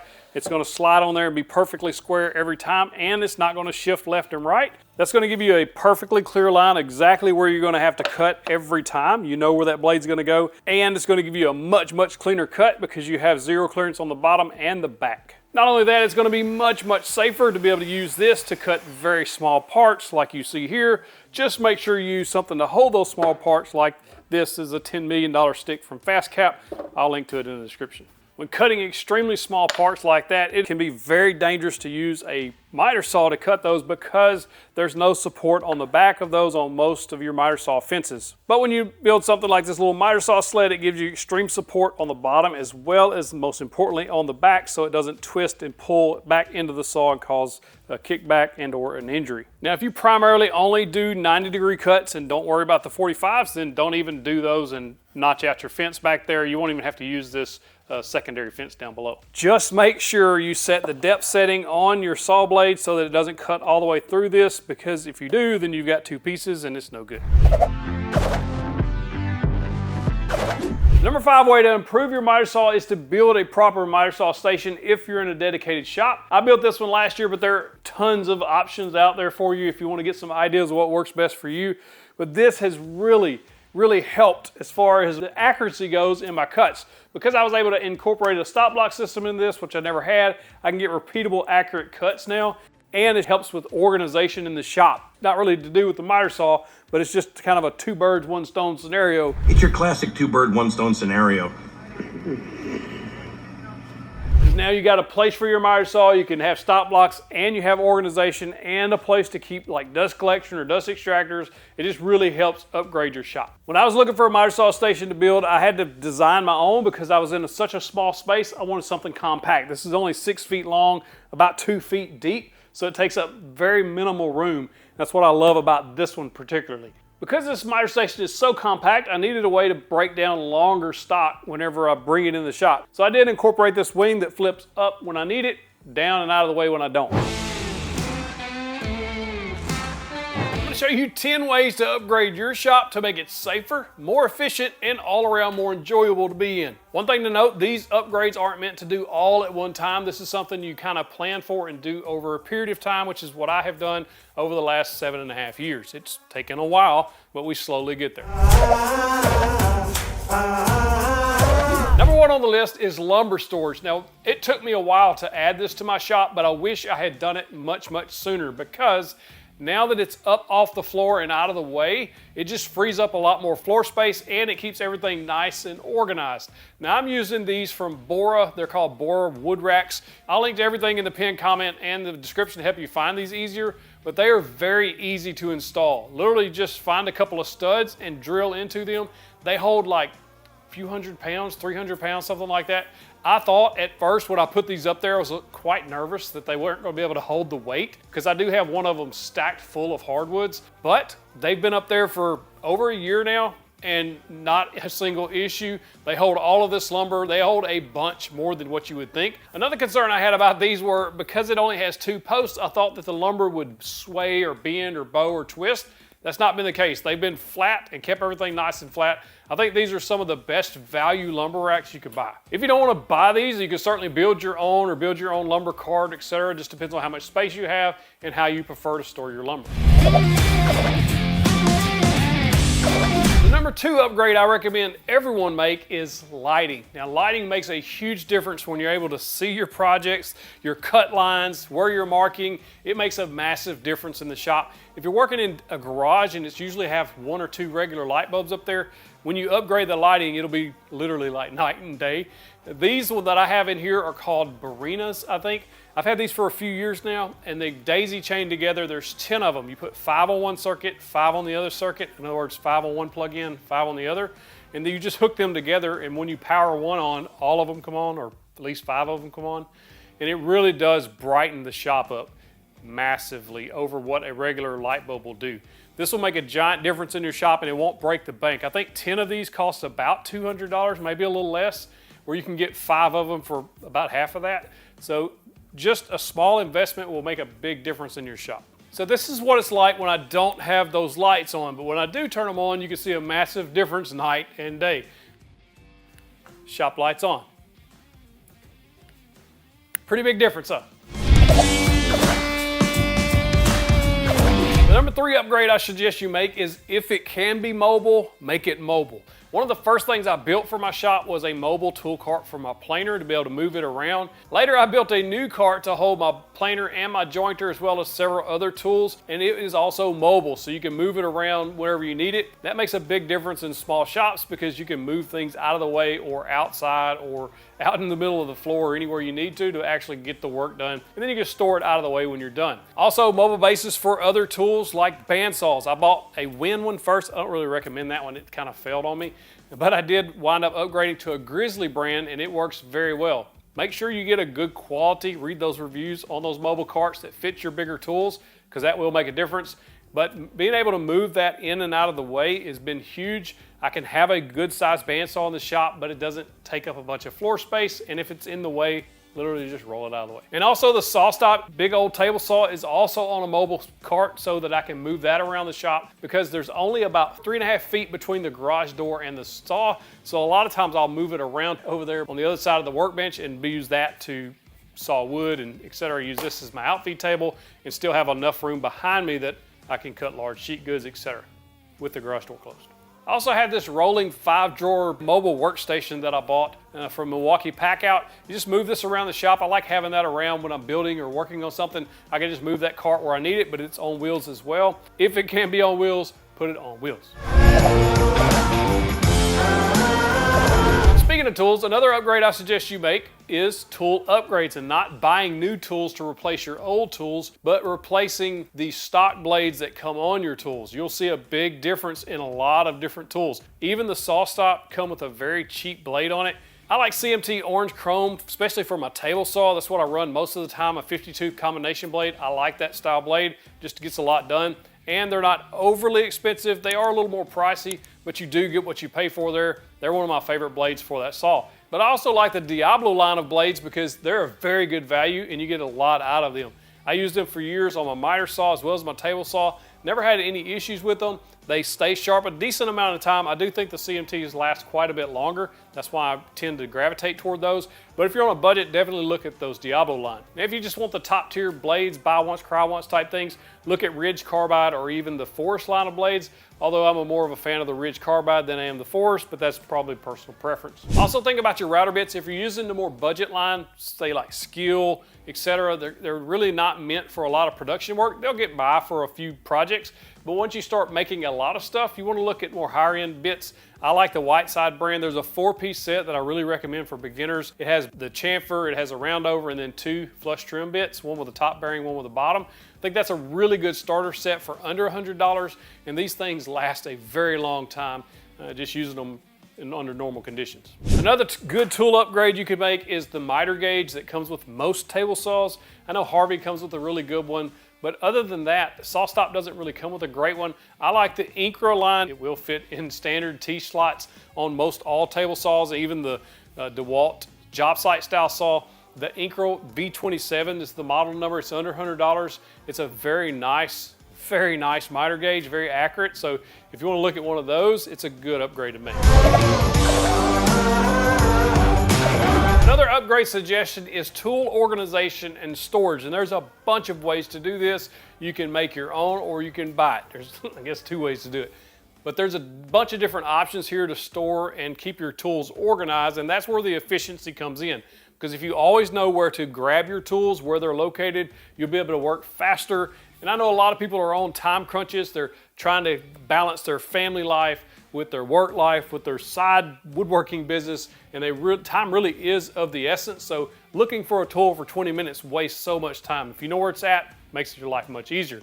Here's what I'm using. I love this clamp storage. This is from Rockler. You can hold different styles. In other words, you buy the different ones, either pipe clamps, parallel clamps, or F-style clamps. You can also build your own. I've built some that I put right here on the end of the workstation and really just cut those out of a CNC, but you can do it with a jigsaw or anything else like that. Just making clamp racks makes your life easier because you know where your clamps are, you can access them, and then you can store them out of the way, because you know if you start collecting a bunch of clamps, those things start piling up and they really do get in the way. Another good option is to add a tool wall to your shop. A lot of people love French cleats. Those work extremely well. Then you can build any size piece that you need to hold the tools or the parts and pieces that you need. I went with OmniWall. We partnered on a video. There's a whole video on how to install this stuff.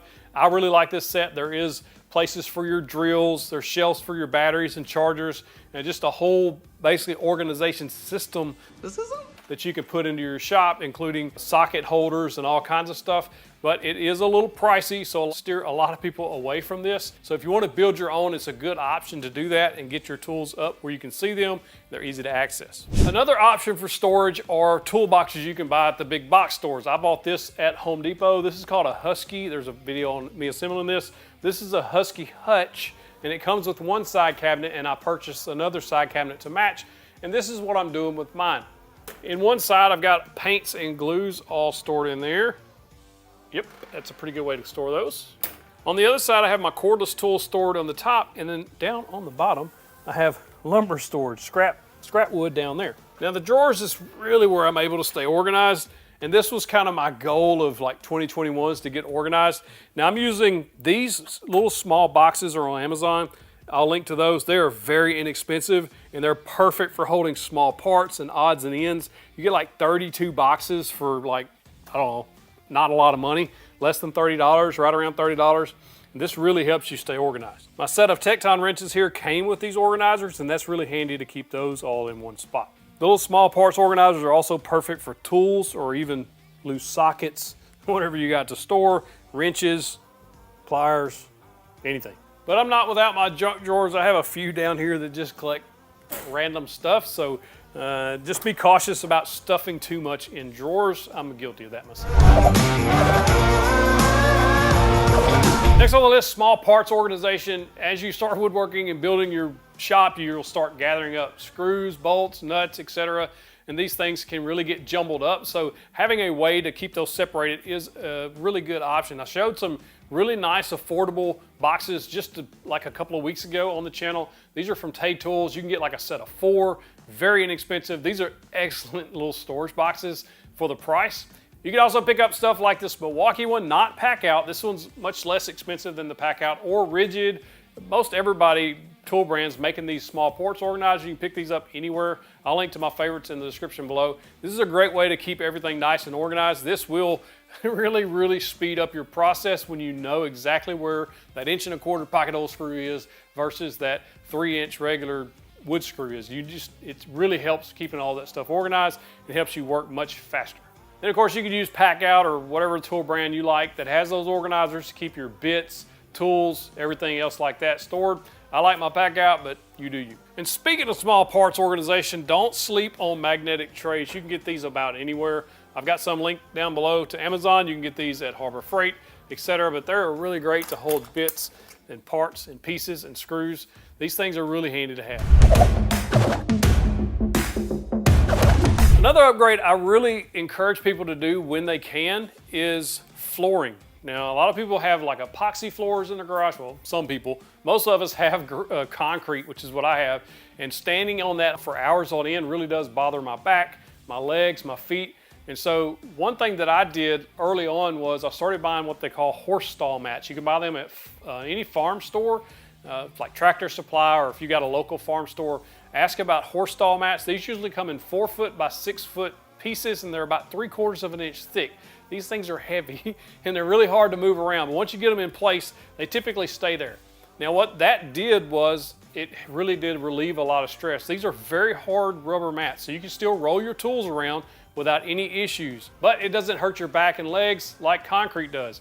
And it does absorb a little bit of sound, so it's not as loud, and it also absorbs things that fall off the workbench onto like your tools when they fall off. So it doesn't hit hard concrete, it's hitting that rubber mat. So it does make quite a bit of difference in a shop. Now these are a little pricey at about $40-ish a piece, and what I did was bought 2, and then like a few weeks later I bought 2 more. And then my kids got me some for Father's Day one year, and so I just added them over time until I could get the whole shop, whole garage floor covered with them. So it did take a little bit of time, but if you have the money to invest in something like that, it's a good option.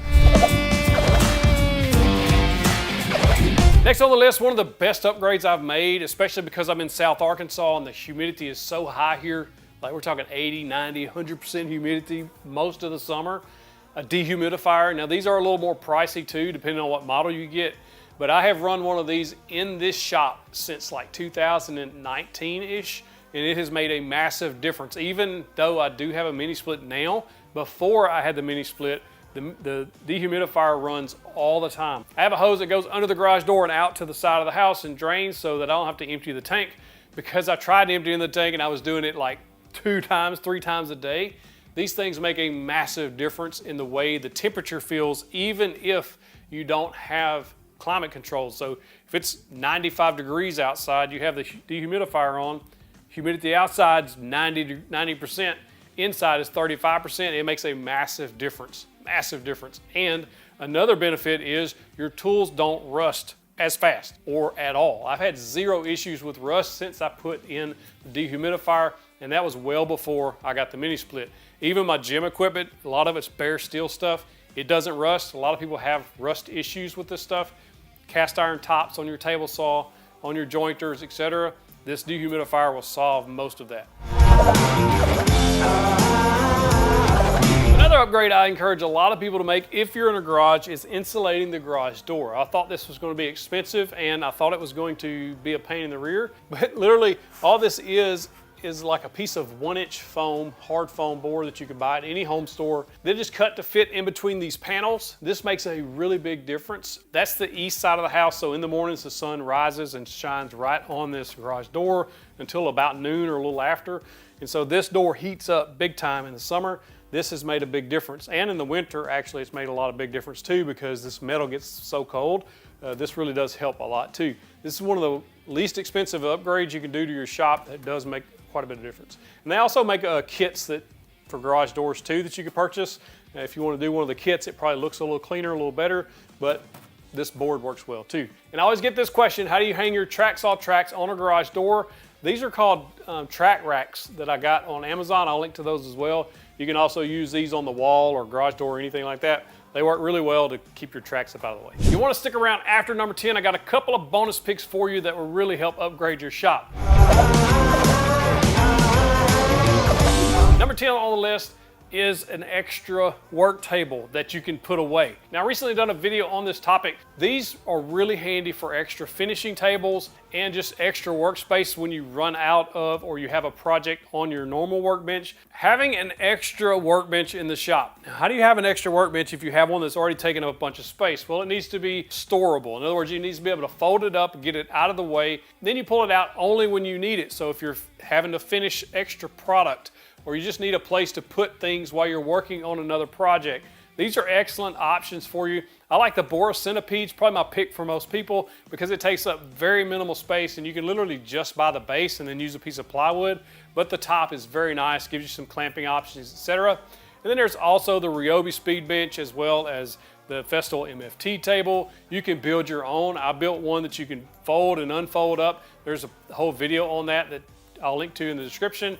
Plans for that. You could buy one of these or build one of these, but these are so handy to have. I use them all the time in the shop, especially when I'm finishing or letting things dry. So if I give something a mineral oil bath, that's where I use these the most.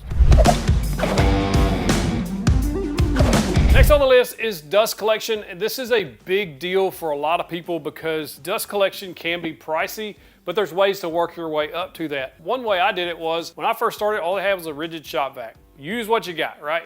And so I used that for quite a long time. Now, a shop vac fills up quite fast if you're using table saws, etc. But there's good ways around that. That's to use a dust separator. I bought this Dust Right separator. It works really well. I've used it with a CNC. I've used it with the table saw, even the planer, etc. It really does help filter out the big chunks before they go to your shop vac, so it doesn't fill your vac up and stop your filters up, etc. as fast. These are really good options if you're on a budget or you're just starting out. The next dust collection thing I think most people should get is a dust extractor. Now there's a bunch of different brands out there that make these. DeWalt makes one. I've had one for years, used it for a while. Festool makes one. I like the Festool. That's what I use. But there's other brands out there, Bosch, Fiend. You just make your pick. Just make sure it has a HEPA filter in there. That's what you're looking for. And also your shop vac should also have a HEPA filter if it is available. And then last but not least, if you're on the way to upgrading, there's a lot of dust collectors out there. A lot of brands make dust collectors. Harbor Freight. I hear a bunch of good things about the Harbor Freight dust collector. I've never used it. I just get a lot of feedback from people. I have the Laguna P-Flux one. You can look at Harvey, and if I was doing things over, I would probably really look at Oneida. I have nothing invested in them, get nothing out of it. I think they have one of the better systems for garage woodworkers that I've seen. That may be something I'll upgrade to at some point. And then if budget allows, there are dust filtration systems. I have the Laguna Clean Air. This thing is massively important. Anytime I'm running saws or CNCs, I'll turn this on and it'll filter down to like 0.1 microns. It really makes a huge difference on the fine dust. Win makes one of these, Jet, DeWalt. Like you can find one of these dust filtration systems most anywhere that you buy your tools. They are really nice. A lot of people hang them on the ceiling so it circulates the air. I've got mine sitting on the toolbox. Wherever you want to put it, just make sure it's a little bit elevated. Those things work. Now for the bonus picks, this isn't for everyone because not everyone, A, wants them, and 2, has the budget or even wants to spend their money on something like this, but they are extremely cool. You should check these out and see what they can do. One is a mini split or climate control. If you can budget this into your shop, eventually, it doesn't have to be immediately, but it's kind of like I had a goal of getting one day. When I finally was able to buy one, it has made a massive difference in just being able to be comfortable in the shop while you're working, no matter if it's cold outside or hot outside. They really are nice to have. I went with the Mr. Cool, like a 24,000 BTU. My wife and I installed this ourselves, and then I hired an electrician just to wire it up. But they're very easy to install. Most anybody can do it. They're awesome. 2A, if you can budget one of these, you'll have endless fun with these and be able to basically make anything you want, to store anything you want. It is a 3D printer. I went with the Bamboo Lab X1 Carbon. I purchased this one about 6 or 8 months ago. They have a less expensive model that's like a couple $100s, all the way up to this model. So you can really, depends on your budget or how much you want to invest in one of these. But I have been able to make some of the coolest storage and organization products with this. That's why I bought it, is because I was trying to get everything organized, especially for like custom parts, like pack out inserts to store tools or bits, or even parts and piece organizers. The options are endless. There's tons of files out there on the internet that you can purchase or download for free. I'll link to some of my favorite ones in the description where I get a lot of these files at. I don't design these things. I did design one. I designed a CA glue holder that holds all of my CA glue. That file's available if you want to download it on my website. These things are so fun to have in the shop. There's only one other tool that I've had more fun with than this, and that would be 2B. 2B is a CNC. Now, a lot of people aren't interested in CNCs, but a lot of people are. I got the Shapeoko 5 Pro 4x2. I think it's the best CNC for small shops. In other words, space saving. It's only taking up like 3 foot by 5 foot-ish amount of room. This thing has been absolutely amazing. I have created some of the coolest stuff for this thing, including organizational stuff, but also money producing things. I've been able to sell quite a bit of product off of this machine, and that's where these things really shine. I think they're really good for production work. If you're making trays or templates or custom work, putting custom designs and things, this is where this stuff really shines. I think a lot of people underestimate the amount of money you can make with a CNC, but even if you don't want to make money, if that's not your end goal, they're still massively fun to have to make custom products for your family, friends, or even customers. These are the woodworking clamps you'll actually use in your shop, but there's some of these I wish I had never bought, and some of these I wish I had bought sooner. This is the beginner's guide to woodworking clamps.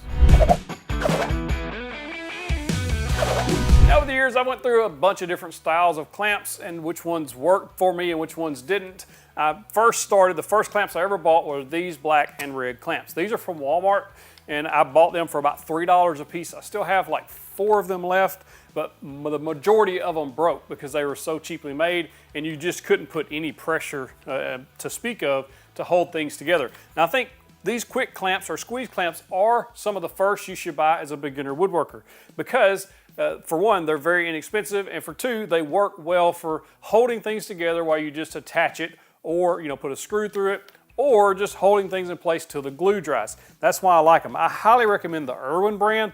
These have held up very well, and you can get these at a really nice price. Or if you have a little bit bigger budget, the Bessie brand is an extremely good squeeze clamp. These are 2 of my favorite brands of squeeze clamps, and I think these for beginners are a good budget option. But if you value your money and what they're getting for your price, I would steer clear of these cheaper squeeze clamps. They just don't last, and I regret buying them. I'd have been much better off just paying a few extra dollars for the better ones and then not having these constantly break.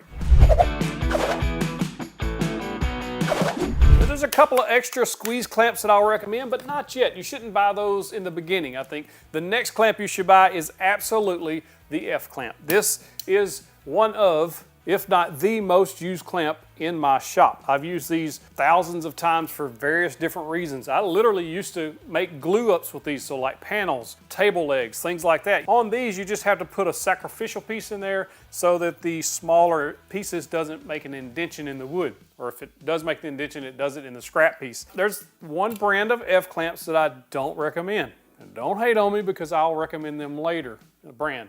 This is a Harbor Freight F clamp, and the reason I don't like them is when you put pressure on them, the metal on the bar is so thin, not good tensile strength, it just bends. And it causes a little bit of an issue with things. It's just not the greatest. Now I know you can get a bunch of those for very cheap, but if you look at something like the Irwin brand again, they're very well made, nice thick bar. They don't bend as easy, and by far, my favorite F clamp that I've purchased, and I've purchased several of these now, is the Jorgensen brand F clamp. These are some of the best F clamps made, in my opinion, even above the Bessie brand. I think the Jorgensen brand is just a more robust clamp. Big, thick handle on there, nice, thick bar. If you like thick, Jorgensen's the way to go. After you have the squeeze clamps and the F clamps, the next clamp you should buy, as a beginner in my opinion, is the bar clamp. Why? Because these are inexpensive for what you're getting, and you can do multiple glue ups with them. You can do cutting boards, you can do tabletops, a lot of things to keep that nice flat glue up that you're looking for. A bar clamp is perfect for that. And a lot of people use bar clamps over parallel clamps because of that reason. Now parallel clamps have their place, we'll talk about it, but these are a fantastic way to add a bunch of clamps to your shop for a little bit of money. I have several of these. This is Bessie brand. That's the only ones I have as far as bar clamps go, and I recommend them. They've worked extremely well. Basically, the bottom jaw slides, the top jaw screws into the top, and you can get the pipes, the clamps, everything you need on Amazon. I'll link to them in the description. These are really good clamps, and they go on sale quite regularly. This is a good way to stock up on clamps for your shop. All right, the next few clamps I think you should need before you buy parallel clamps, because parallel clamps are so expensive, I don't think a beginner needs them right off the bat. You can use other styles to get away with that. One clamp I have been very impressed with, I've used these a bunch, and they're very long. Like this is like a 60-inch clamp from Harbor Freight, so I told you I was gonna recommend them. These are really good clamps. Now they're not the strongest clamps because this channel is hollow, but a lot of people just cut a wood strip, stick in there, it makes them much more robust. And now you can use those for a variety of reasons. The reason I like these is because it's very expensive to get very long clamps like this. And so I've got these for the shop, and I've used them on a ton of projects. I actually used to use those to glue up my flags when I was making those. To build this workbench, I use those because I had to hook two together. So if you need a lot of clamping area, these from Harbor Freight are fantastic clamps. And I think it's really good to have longer clamps in the shop because there's a lot of times when you're gluing up different projects that are wider or longer, you're gonna need those bigger clamps. Parallel clamps? No, not yet. Next, I think, these are not really clamps, but more clamp accessories, and I think every shop should have these if you value your time and your sanity. These are corner clamps, or clamping squares, or whatever you wanna call them. And these work with just any regular either squeeze clamp or F clamps. I use these a lot with F clamps. When you're putting any two pieces together on a 90-degree angle like cabinets, these are lifesavers. You'll hug my neck next time you see me if you buy these because of this video. I can't believe I went so long without these. I used to try to hold them up and then they would just fall, and it would just be frustrating. When you put these together, you clamp one side down, clamp the other side down. Now you've got a perfect 90-degree angle that you can attach your two pieces together, whether that be pocket screws or if you're using other types of joinery. These are so inexpensive and so handy to have in the shop. I've got a whole set here that's got like an extra small, small, medium, and large, and I think these are just a fantastic value for your shop. Now for those squeeze clamps I think you should buy at this point in time, then look at these two. It just depends on the type of work you're doing. These little blue ones are handy as a shirt pocket. Stick them in there, pull it out when you need it. You'll love these little things. I use these all the time to hold things down while I get a measurement, or just hold things in place until I get a bigger clamp on there. These are fantastic. And they have this jaw on the inside so you can clamp round stock and all kinds of stuff. These are just really great to have. Now there's another version here that has a band attached to them. I love having these if you put on like face trim or anything like that. This helps just hold that nice and tight till the glue dries if you don't want any nails showing, or you just put those on there while you put some pin nails in. These, I'm telling you, if you do any type of face trim or anything like that, you'll love having these in the shop. Parallel clamps? Not yet. If you do pocket holes. Now, if you don't do pocket holes, what's wrong with you? Everybody loves pocket holes. If you do pocket holes, these two clamps are, again, you're gonna hug my neck. If you've never had a face clamp or a 90-degree pocket hole clamp, these two are absolutely phenomenal, especially the face clamp. Before I got the face clamp, I used to try to use F clamps to hold two pieces flush together. It was a pain in the rear. Once you have these, they have a pivoting head. Pivot! They have a pivoting head there that will basically level up two pieces so that they're perfectly flush while you drive the pocket screw. You'll love having one of these, and they're not that expensive at all. Just one pair is all you need. You don't need more than that. I've had this same pair for years, and they've lasted for a very long time. I highly recommend that Craig brand. Now this one, it's a little more expensive, but if you put two panels together at an angle, at a 90-degree angle, using those corner clamps, then you're gonna love having this, because it's gonna keep your two panels from shifting on you while you drive that pocket screw in there. Because it has this nice long 3/8 inch little basically metal dowel that goes into the pocket hole. The other side clamps on the opposite side, keeps everything nice and flush. These are, I can't say enough about this clamp. I've had this one for years as well. It's one of the best clamps I've bought. I love this thing, and this thing is so nice to have when you need it. Parallel clamp? No, not yet. This, and besides, there's some of these you don't want to buy and some you do. We'll talk about that. This is a dovetail clamp. Now, why would you need a dovetail clamp? I think this is probably one of the most versatile, underrated clamps out there. I've used these on a ton of different things. I love having these on my jointing jig. If you've seen that video where you can joint the edge of boards or taper boards, using these clamps on that jig, fantastic. And all you need is a dovetail bit and these clamps. They sell them as a pack, and then there you go. You're off to the races. I also use this on my crosscut sled. This is really great for holding small parts while you're cutting or holding things at an angle. Like, these are just so nice to have. Also, I made a mini workbench that incorporated these so you could do all sorts of like traditional woodworking stuff with a small workbench. If you're in a small shop, I'll link to that right there on that card. You can go watch that video, how to build that if you're in a small space. It's perfect, it's awesome. But these little dovetail clamps are just, they're really nice. I love having these in the shop. I used to think these were old timer clamps. In other words, only old people used them, because I saw them in all the old magazines and stuff, and then I got some in the shop. And I think these, before parallel clamps, are more important. They're called hand screw clamps. And one of the main uses for them is because these two screws are independent, you can do different angles. So if you needed to clamp something at an angle, you could. Another thing is you can use them for temporary stop blocks on your fence, like your router table. You could also hold small parts with it at the drill press, or you can use them as temporary setup for a vertical vise on your actual workbench. So these are awesome to have, and they're very inexpensive. You can buy these for not a lot of money. Parallel clamps, yes, but we need to talk about clamp storage, and we'll do that after the parallel clamps. Now, I did a whole video on the best parallel clamp that you could buy, and I bought all like different brands. I don't remember how many brands, but there was a bunch of them. And what I thought was the best of the best were the Bessies because of the price. But the Harbor Freight Brennan brand is wildly underrated. This is like $35 for a 24-inch parallel clamp. Is a super good price. If you're on a budget, you don't mind Harbor Freight stuff, this is a good deal in my opinion. Some people kind of frown on these and as not being very good, but I've had very good luck out of this one, no issues at all. The Bessies are my favorite, the Revo K-Body I believe it is. These are my favorite, and because of their just best bang for the buck clamp you can buy. You can get them in different bundles where you get two 24s, two 31s, two 50 inches. I've got several of these that they're just absolutely amazing clamps. I like the jet clamps. I think they're very nice, but they're also very expensive, and I don't really recommend those for most people. So why do woodworkers use parallel clamps? Well, as the name suggests, these jaws, once tightened down, are parallel to each other. And where that's very, very useful, cutting boards, tabletops, any panel glue up that you're doing, if those two jaws can remain parallel, that's going to keep your panel from bowing and twisting and things like that. So a lot of people love these for panel glue ups. In other words, putting more than two pieces of wood together edge to edge.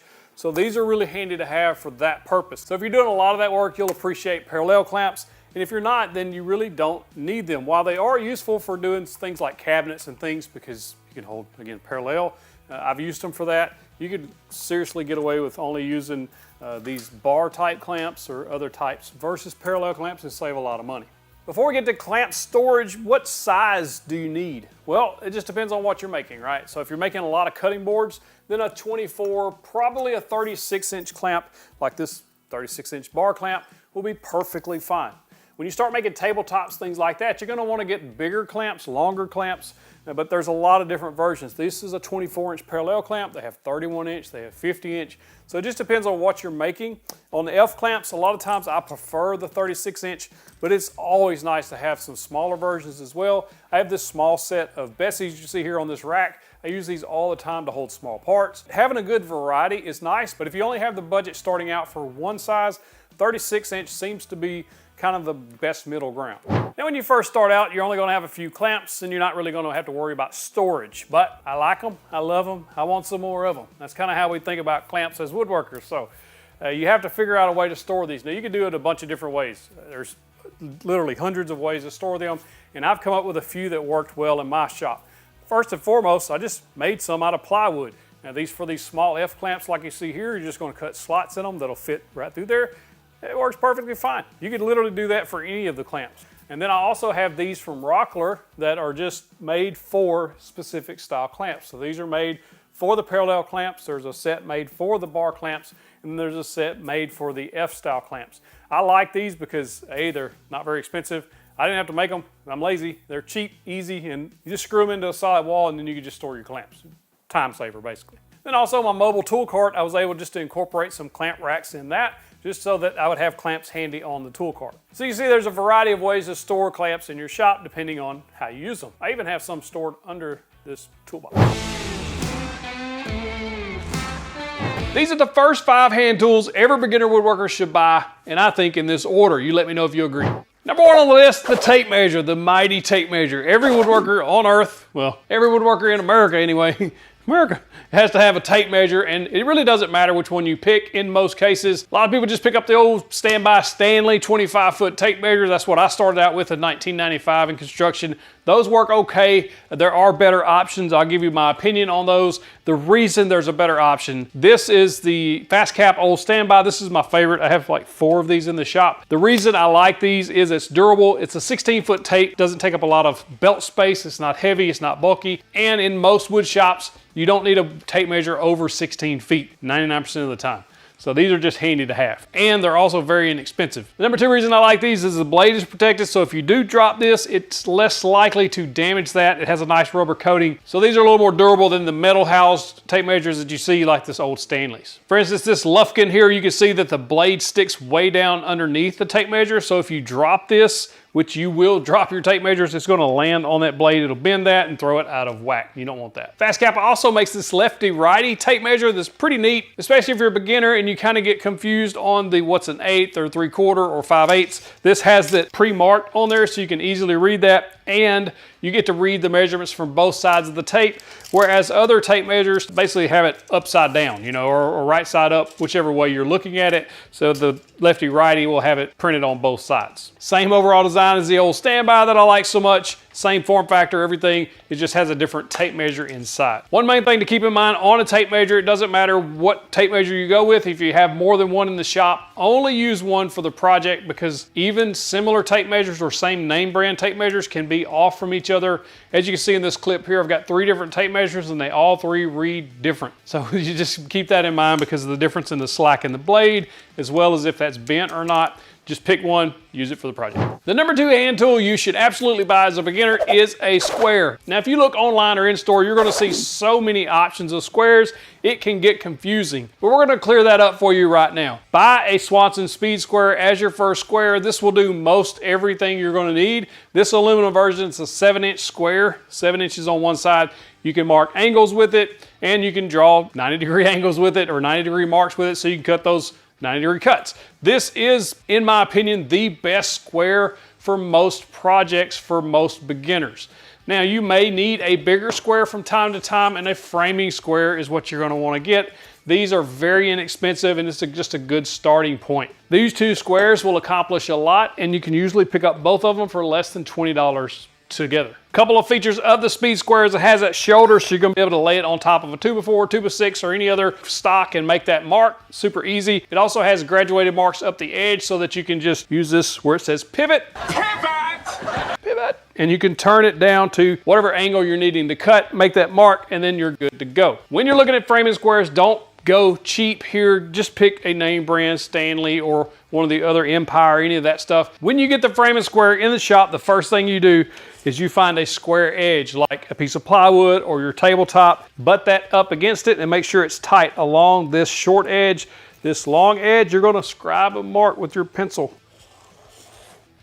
Now just simply flip the square over, do the same thing. Line that mark up, scribe a mark. That should be the same. If it's not, your square is not square, you need a different one. Take it back, get another one. That's a power tip for you. You can check any square in your shop to see if it's square, just like that, so long as that leading edge is straight. Now here's a bonus for you. If you have a carpenter square, or if you're gonna get one, pick up one of these fences I'll link to. This slides right onto your carpenter square. You just thumb screw tighten it down. Because it's setting up against the edge of your square, this is going to give you a ledge or basically a large speed square. I've used this with a carpenter square as an edge guide from a router. You can also just use it as a big speed square, things like that. This is handy to have for a square. If you have a speed square and a framing square or a big square, it doesn't necessarily have to be a framing square. I highly recommend getting a combination square. These are extremely handy for a bunch of different reasons. You're going to be able to set depths and just be able to adjust that square so you can get the exact spot you need to get up into tight spaces and a whole bunch of other uses. My favorite is the Woodpecker's Indexable Square. It has a couple of features that are not found on a lot of other squares, but it is very pricey. If you're on a budget, this Swanson one is really good and doesn't cost a lot. It does basically the same thing as the Woodpeckers brand. The Woodpecker's just a tiny bit nicer and has a few more features. A lot of woodworking shops like to have small triangle squares or small carpenter squares like this DFM or this Trig Jig one, or even the Woodpecker's Delve Square. These are really nice to have, and honestly, I use these tiny squares a lot more than I use the bigger squares, especially on smaller projects, furniture, things like that. These are handy to have, and I'll put links in the description to all of these if you're interested. And last but certainly not least are small 6 to 12 inch squares. Again, another Woodpecker's brand, very expensive, or you can pick up machinist squares like these that are very inexpensive, but also extremely accurate. These are probably some of the better unknown type squares to use in woodworking that a lot of people look over. But if you have the other squares, these aren't necessarily needed, they're just nice to have. Number 3 on the list are clamps. Every woodworker on earth needs clamps, but when you start looking at the different clamps out there, if you don't know what to buy, it can be very confusing. You've got squeeze clamps, you've got F clamps, parallel clamps, pipe clamps, just the list goes on, and you just kind of get confused. I'm gonna help you clear that up. First and foremost, you need a few F clamps in your shop. These are probably some of the most handy clamps, and they can do the job of a lot of other type clamps. I give you a good, better, best. The Harbor Freight are pretty good starting out. The metal on this bar is a little bit too soft. It will bend on you if you put too much pressure on there. Irwin makes a good one for about $10 or $15 per. And then Jorgensen probably makes the best F clamp in my opinion. They're very well made, heavy duty, they'll last you a lifetime. These are by far my favorite F clamps. Those are just great general clamps for holding things together while you attach them with screws, glue, whatever. Now, if you're doing panels and things like that, one of the easiest and most inexpensive ways to add to your clamp collection are pipe clamps. These are extremely affordable and they just use standard pipe. I'll link to the clamp as well as the pipe that you can buy on Amazon. You can really stock up on these and it'll get you several clamps to be able to start making your panels, your cutting boards, anything like that. These are probably the most underrated clamps as far as value to what you're getting goes on the market. Then there's parallel clamps. I did a whole video on parallel clamps, but for the most part, Bessie is probably my pick for the best parallel clamp for pound of what you're getting for your money. Harbor Freight, the Bremen parallel clamp also is a very good clamp if you have a Harbor Freight nearby and want to save a little money. And of course, there's all sorts of other clamps you can pick up along the way, but to start out, I would really just get a few F clamps and maybe some pipe clamps. You'll be good to go. Number 4 on the list, every woodworker needs chisels for a hand tool. This is one of those that you really don't understand how much you'll use it until you get them, especially if you're building certain projects. Now here's a little cautionary tale. Don't make the mistake I made and go out and buy a cheap set of chisels and expect them to work very long. The metal on them is too soft, they don't hold an edge, and they just don't cut cleanly, and you need clean cuts with your chisels. Now there's nothing wrong with having a cheap set to do some rough work with, but pick up a good chisel. I would recommend actually getting a 3/4 inch chisel if you only have the budget for one chisel. Narex makes some of the best in the business. You don't have to take my word for it. Check out Wood by Wright. I'll put a link to his video in the description where he tested multiple different brands of chisels, and the Narex come out on top as far as pound for pound, the best bang for the buck. I have a full set of Narex chisels here. This is probably my pick if you're gonna buy a set of chisels, buy once, cry once type thing. You get like 5 chisels in here of various sizes. But if you're not going to do that, pick up a 3/4 inch chisel, possibly a 3/8 and a 1/4 inch wide chisel if you're just going to pick up 2 or 3. That way you'll have enough chisels to get you by until you can afford a better, bigger set. But a 5-piece set will get you going in the right direction. Now stick around after number 5. I got a bonus pick for you. Number 5 on the list are mallets. Every woodworker needs a mallet. You're going to use this to bump pieces of wood into the position. You're going to use these with your chisels, different things like that. I actually started out with this mallet here. This is just a rubber mallet. This will work just fine. It's very inexpensive. This one is kind of a 2-headed mallet. It's got a softer side and a more firm side for different projects. Or you can do what a lot of woodworkers are going to do and build your own mallet. We actually have a template for these mallets to help you build them faster and easier, especially if you've never built a mallet before. Just check those out, link in the description. But a wooden mallet is really my pick. It's one I use the most. Rubber mallets are good to get started with, but a wooden mallet's gonna not mar the wood, not cause any dents and things like that in your wood. Just a good solid option to have in the shop. If you are gonna build your own mallet, use hardwoods. That you don't wanna use pine or anything like that, because the hardwood's gonna hold up better. It's not gonna dent or deform or anything like that in normal use. Walnut, maple, oak, hickory, whatever you wanna use, but just make sure it's a hardwood, not pine or spruce. And the bonus pick, a flush trim saw. If you don't have one of these, especially like this little small one, this is great for cutting small parts, dowels, all sorts of little things. This little saw is handy as a shirt pocket. Or you can pick up a bigger one like this Subizan, basically a dovetail saw. It's got a fine tooth and a coarse tooth on each side. It folds up to protect those teeth and it stores nicely. Either one of these would be a great addition to your shop. The right drill bit can make or break a woodworking project. In this video, I'm going to show you 5 drill bits that every woodworker should have in their shop, what you use them for, and one that every woodworker should avoid most of the time. Let's go. First on the list are multi-use twist bits or angle bits. A lot of different names for them, but they come in packages like this. Or a lot of us still have these metal boxes around that I know my dad and grandpa both had sets of these. They must have sold them really cheap at Sears and Roebuck or wherever they bought them at, but a lot of us have these metal boxes like this. These type drill bits have their place in woodworking on some level. We use them for a multitude of reasons. A lot of mine uses are for pilot holes so that I can just drill a quick pilot hole at the end of a board to prevent that splitting if you're driving screws in there. Now the ends of these bits are just angled, and so when you try to drill a hole or pinpoint a specific spot, sometimes these bits have a tendency to walk around. It's always good to use a center punch or a spring-loaded punch like I have here to set the mark where you want to start the drill. That'll help that bit stay in that spot while you drill. You can see here when I use the center punch, it come out almost perfectly in the center of those 2 lines, whereas when I use the non-center punch, it had a tendency to walk around a little bit, and then I was able to drill the hole, but it is off the mark. These do have a tendency to tear out a little bit on the backside, especially on the bigger size bits. That's one of the drawbacks of those angle bits like that, but again, they do have their place in the woodworking shop, and everybody should have a set. I recommend this DeWalt set. You get all the way from 1/16 all the way up to 1/2 inch. And you also get 3 extras of some of those smaller sizes because those tend to break when you hold the drill wrong, drilling pilot holes, things like that. So that's a nice add-on. especially in this nice little case that keeps them organized, so long as you put them back. Next on the list are brad point bits. These are some essential bits in the shop. They have a couple of unique features that no other bit has. I picked up this set of Owl Tools brad point drill bit set. It's a 12 pack. It's a really good value for all the size bits you get. Brad point bits have two unique features. One is the point, the brad point, kind of like a brad nail, right? What that allows you to do is pinpoint with accuracy, hitting the exact spot where you want to drill, and that bit actually, or the point actually sticks in there. And when you drill that hole, you don't have to worry about it walking on you like the angle point bits do. You'll also notice on the brad point bit, the shoulders here behind the tip slope back toward that tip slightly. And what that allows it to do is actually cut the wood as it's going through. It's also going to drill a smoother hole on the inside versus the angle point bit. Let me drill a hole with both and I'll show you.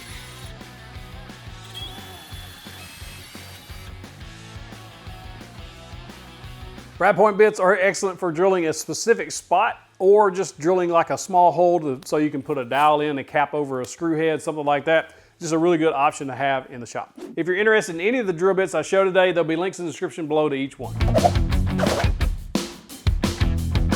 Third on the list is by far my favorite drill bit to use in the shop, and those are Forstner bits. A Forstner bit is basically a round or a bigger round bit than your standard bits. They have the brad point bit on there. They also have almost kind of like blades in the center that actually cut the wood, and you'll see the shavings actually coming off of the wood as you drill, giving you a clean edge as well as a flat bottom. Way back in 2017 when I built my dog kennel, I was looking for a drill bit that I could drill clean holes for those bars to sit in. That's when I discovered Forstner bits. I knew that I needed those, so I ordered one the right size for the rebar to go in.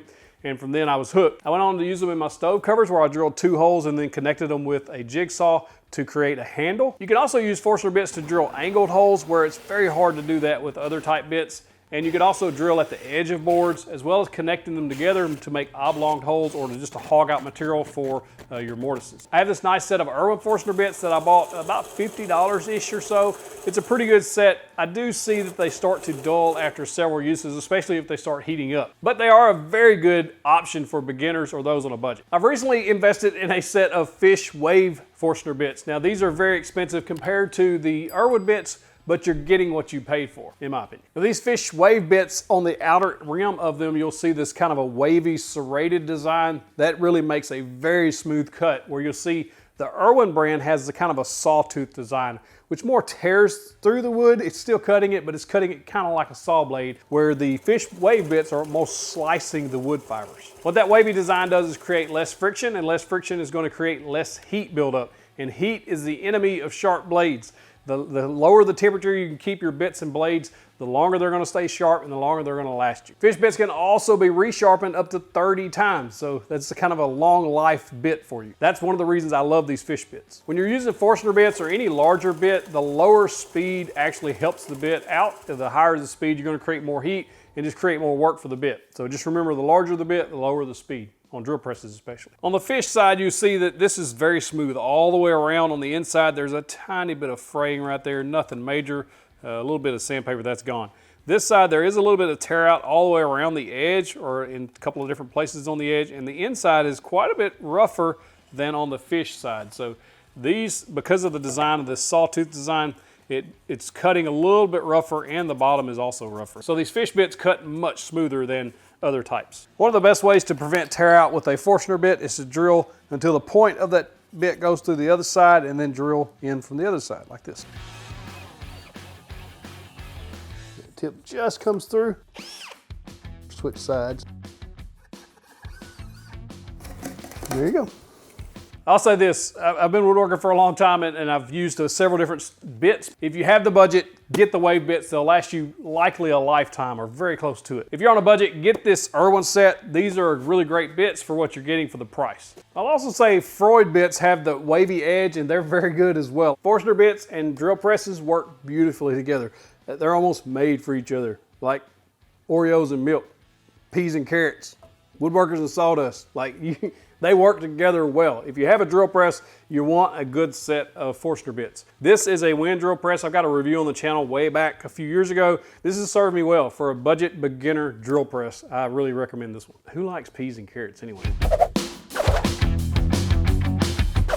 Number 4 on the list are the Wood Owl overdrive bits. Now these are very unique in a couple of different ways. They're basically a brad point bit, but they have these extremely long flutes on there to clear away that material much faster. Wood Owl claims that these will give you 35% more battery life using these bits versus other bits, because these were specifically designed for cordless drills. These are made from high carbon steel, and they will actually work in an impact driver. They have this standard 1/4 inch driver bit on one end, so you can use them in a drill or impact, which is very cool. The unique design of these has almost like the brad point and similar to a Forstner bit on the edges here, where it's actually cutting that wood instead of basically tearing it. What's impressive about these Wood Owl overdrive bits is they actually do what they say. There's minimal tear out. Now you'll get some here and there, but nothing like you do with a Forstner bit, a regular drill bit, or brad point bits or anything like that. So if you want to get higher chances on a cleaner hole, if you have to go all the way through, the Wood Owl overdrive bits are the way to go. You play around with the drill settings and the type of material you're drilling into, you'll get much better results once you figure out, does it work better on slower speeds or higher speeds depending on the bit size and material you're using. I've tested these against Forstner bits, I've tested these against regular drill bits, and these outperform both of those if you're drilling a through hole. I really like these Wood Owl bits.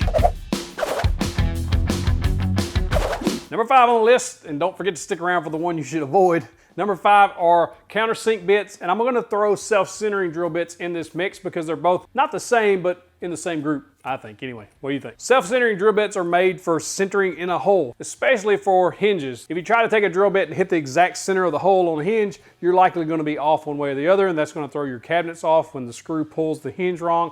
So these self-centering drill bits will center that hole perfectly, and then you can drive your screw home without worrying about it. Now, countersink bits are essential for woodworking. There's tons of different reasons why you want the head of that screw below the surface, and there's a couple of different styles. I picked up this Wood Owl set of countersink bits. I also picked up this Irwin set of countersink bits, and what these are for is if there's already a hole there, or you've drilled a hole and now you need to countersink that screw head. These are great for that, and these will work on metal as well, so a double purpose on these. Now the way the countersink bits work are they have the drill bit that drills the pilot hole, but they also have this extra bit up here that actually cuts basically a beveled edge around where the screw head can set in. There's also another countersink bit that has a stop on it that prevents you from plunging too far so that all of your countersink holes are very uniform. These work extremely well, except some versions or some models will mar the wood, so you have to kind of be careful about the ones you buy. I would steer clear of the very, very cheap ones and spend a little money and protect your project. A bonus drill bit that I think every woodworker should have in the shop are hole saw kits or a hole saw. You don't need them a lot, but sometimes you need those big holes drilled, specifically like when I was making my cornhole boards. I needed to have a big 6-inch hole there, so I went and ordered a 6-inch bit. Well, over time, I've noticed that here or there, I needed to drill a hole that was bigger than my Forstner bit. So I went ahead and picked up a set of Milwaukee hole saw. These aren't specifically needed by woodworkers, but they are extremely handy to have when you need them. So do you need them? Now, one bit that's quite popular that I think most woodworkers doing woodworking should avoid in most cases are spade bits. Spade bits are specifically made for the construction industry where they're drilling holes through studs and things to run piping and wires, things like that. They drill a pretty nasty, messy hole most of the time, but that's what they're for. They're for speed, to auger out that material quickly so that they can run those wires and pipes fast. There are uses here and there for them in the wood shop, but for fine woodworking or if you're building projects that you want that hole to look nice and clean, you should really use the Forstner bit and not the spade bit. So did I miss any bits that every woodworker should have? Comment below, let me know. If you like this video, you'll absolutely love those woodworking tips and tricks right there. Clicking that box gets you the big old virtual fist bump. Plus there's some mistakes you should avoid in there as well.